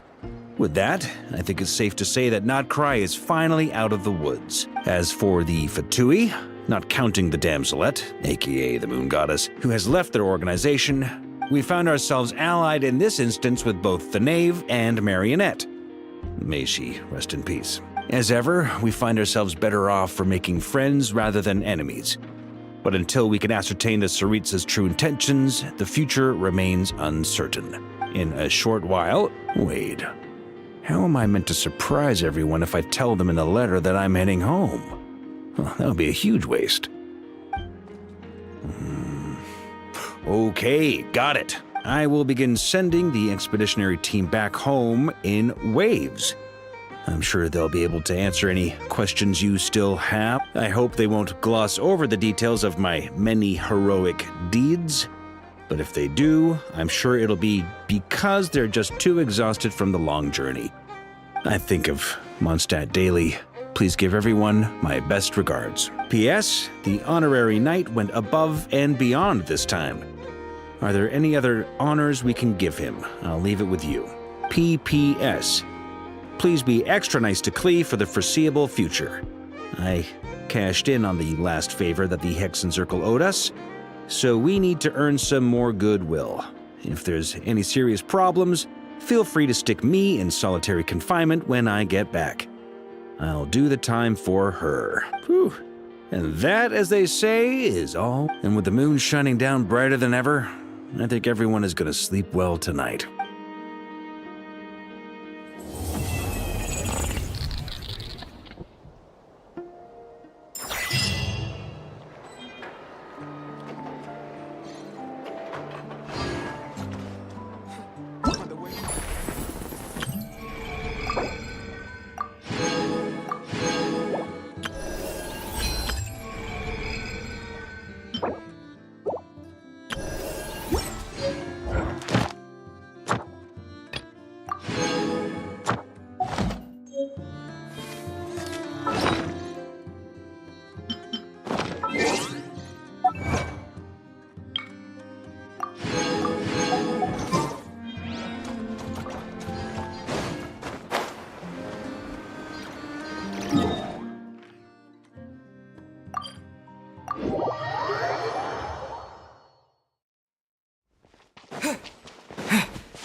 A half step too high, perhaps.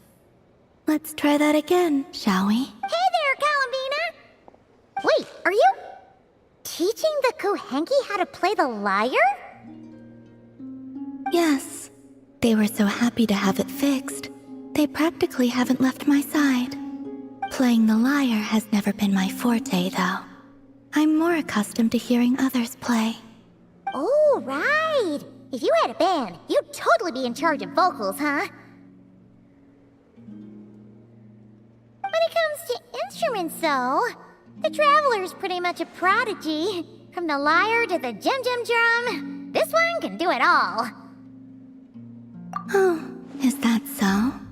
In that case, perhaps you could teach them instead. I was having them practice the song I usually sing. Perhaps you remember how it goes. Or a different tune works as well. Rarely do the Kuhenki get to hear music from other places. I would be quite interested to hear something like that too.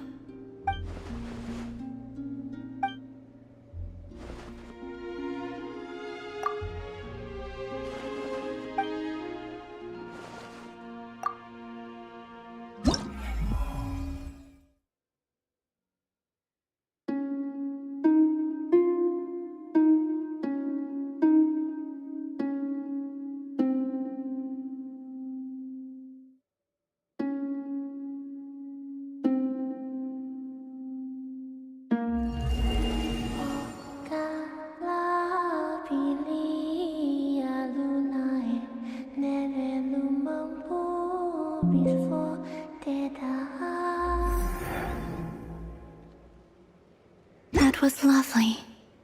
So you really did memorize my tune. Only because you're such a great singer!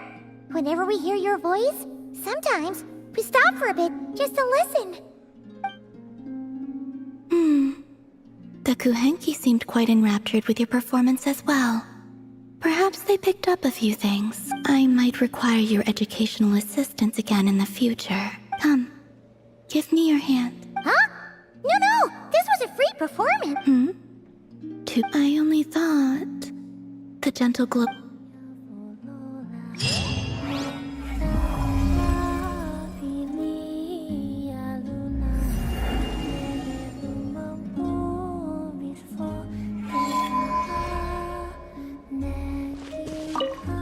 The Kuhenki seem quite content for the day. Even so, I may have to trouble you to drop by again when they wish to learn more.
There's still a long road.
Accelerating.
Accelerating.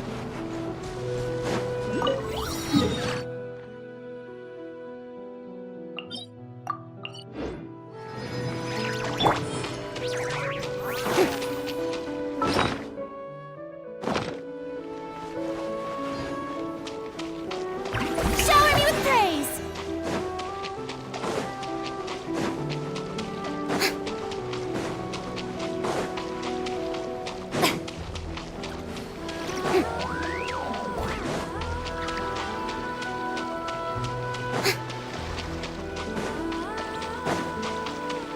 Yoo-hoo!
Accelerating.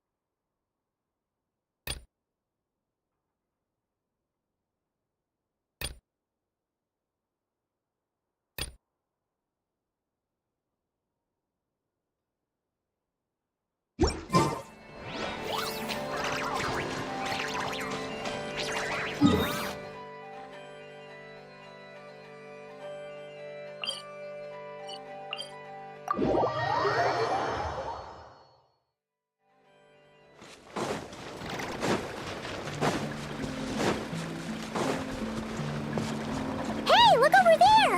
Are those finches? Oh, they look pretty lively, don't they? Seems like a good first photo.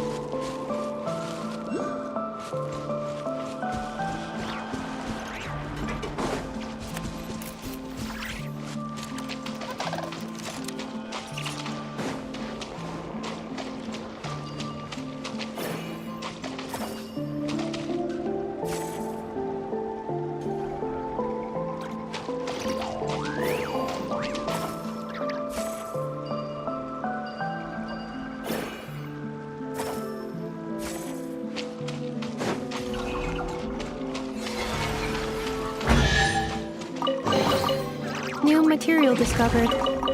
Records updated.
Accelerating.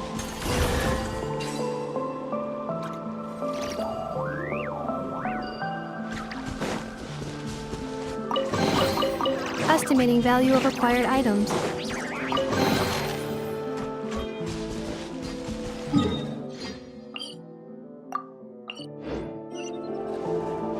Accelerating.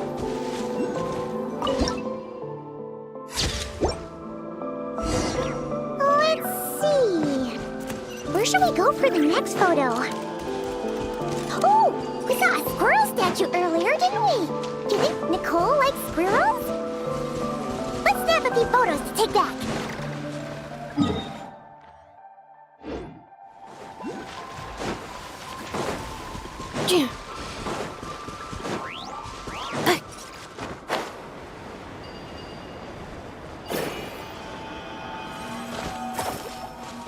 Accelerating.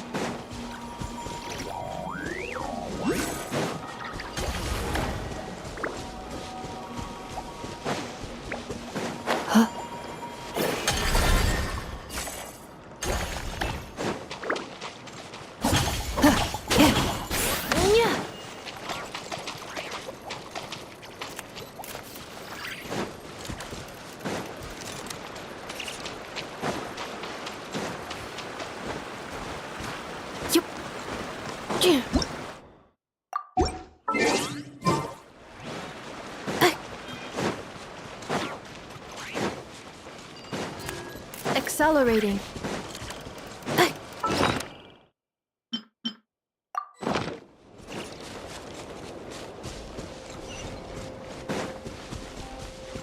Accelerating.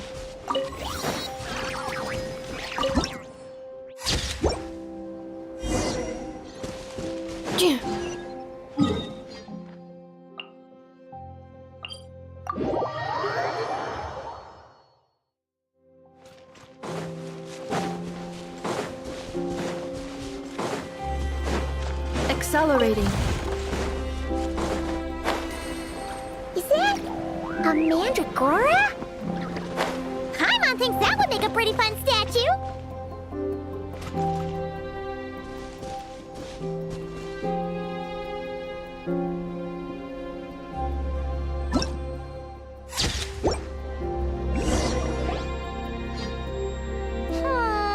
Some of these shots are pretty good, but you didn't get any from the front. Let's wait for it to turn around. Yes! That's the one! That's the... Ah! Help! Oh, that was scary. I wasn't expecting it to jump us like that. Go on, Traveler. You got this.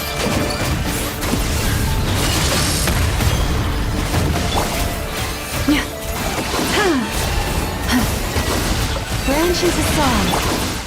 Stabilize! Defensive mode engaged. I will have order!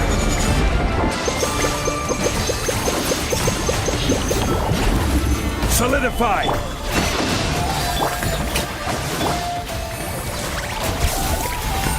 Insulation chamber deployed.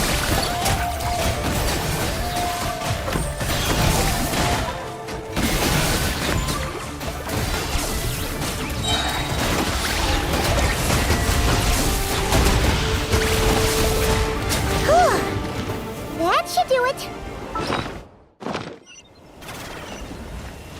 Paimon's kept all the pictures safe.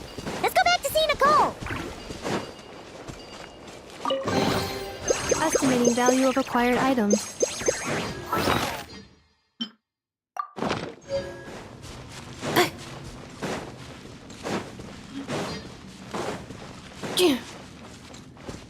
Accelerating.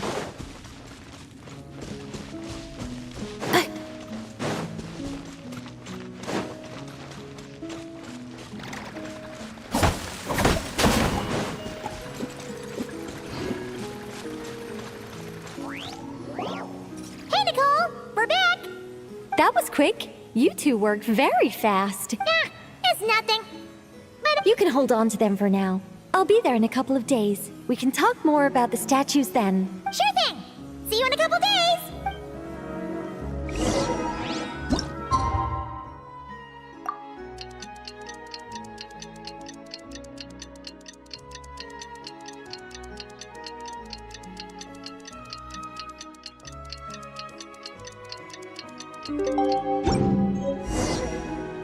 Reviewing outstanding items on today's to-do list. Do you have any additional commands?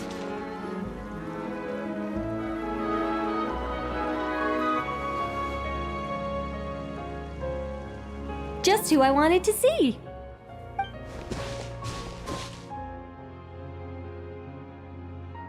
I'm delighted with the photos you took. Excellent source material. Now, I have all the carving tools ready to go. Carving tools? That's right. The statues are inside the stones. All we need to do is remove any excess material. To make things a little easier for you, I've provided a guide on how the carving process works. Allow me to demonstrate. First, we make some big, bold cuts to carve out the general shape.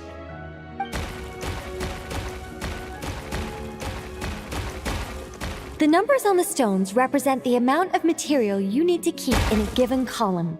So, first we do this, and then this. Oh, it's starting to take shape! Got it? If you carve the blocks this way, you should be able to see the basic form. Then, you just need to add some finishing touches, and voila. Wait, what? It's only changed in the blink of an eye! A great mage doesn't reveal her secrets that easily. Just behold, and be amazed. You got the basic carving process down, yes? Focus on that, and leave— Alright. What the? This is way more difficult than the one you walked us through! Oh, sorry, wrong one. That's the one I was going to work on. Yours is over here. Whew. Well, that's a relief.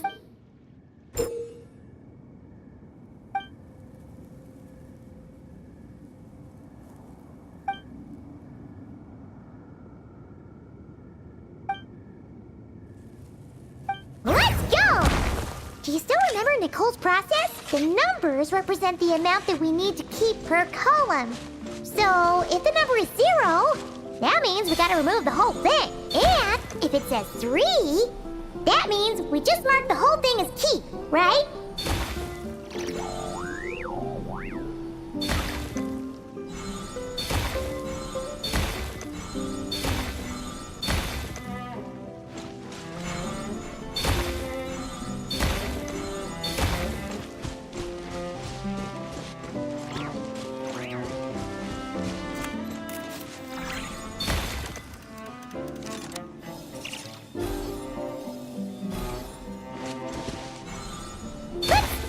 Looks like we made a mistake here. Reset and try again.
Now, we just need Nicole to— You got rid of all the extraneous stone, yes?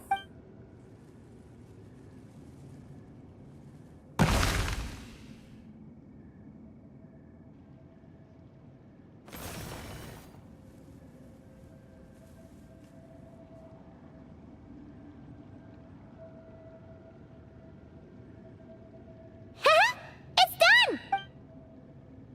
Cool! It's the Mage's Lodge! When did that get there? Is this the power of a mage? Aha! Finally, the story continues! They lived happily ever at the end. Huh? Tough customers, huh?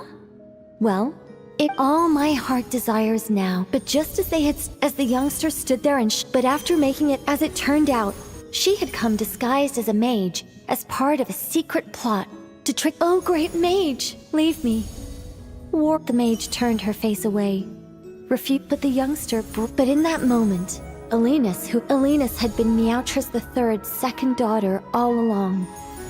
She had only helped the youngster in the hopes that her sister might be incited to treason.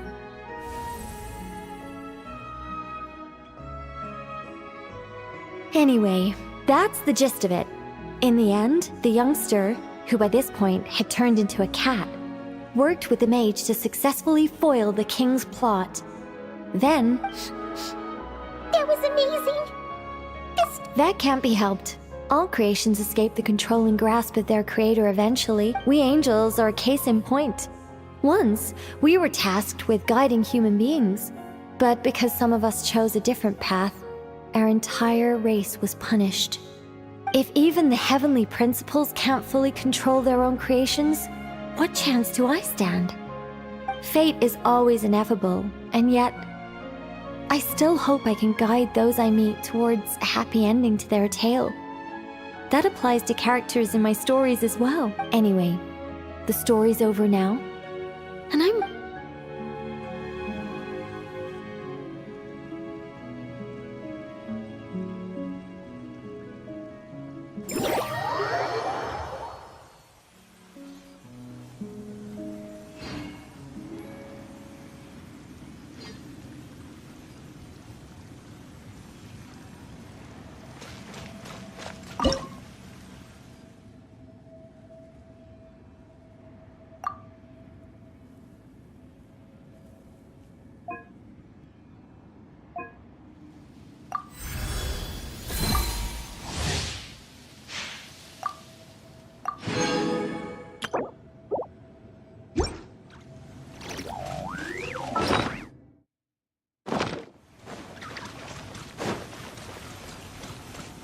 Accelerating.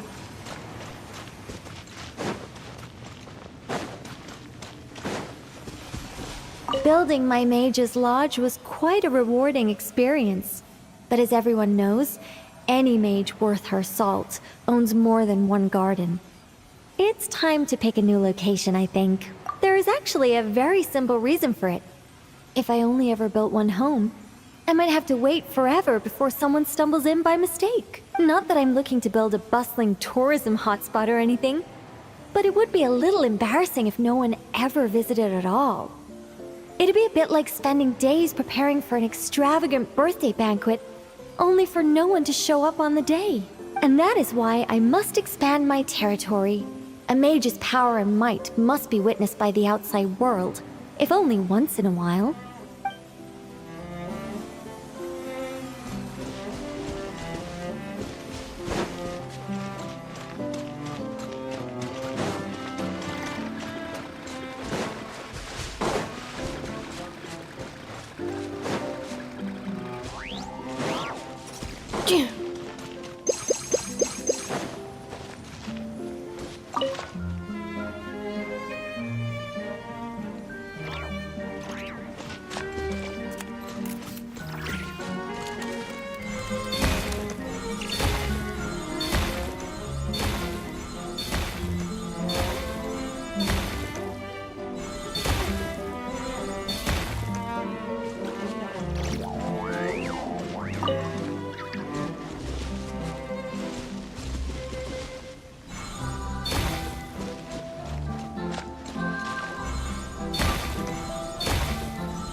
Looks like we made a mistake here.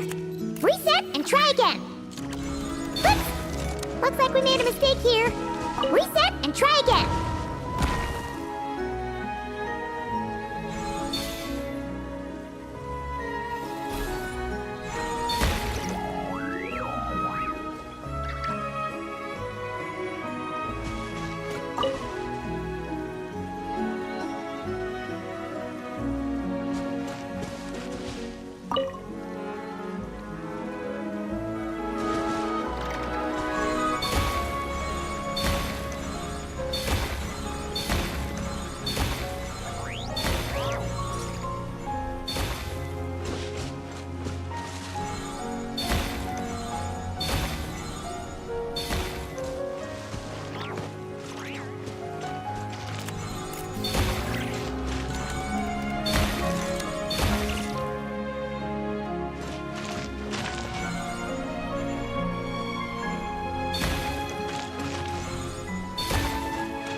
Looks like we made a mistake here. Reset and try again. Oops. Looks like we made a mistake here. Reset and try again.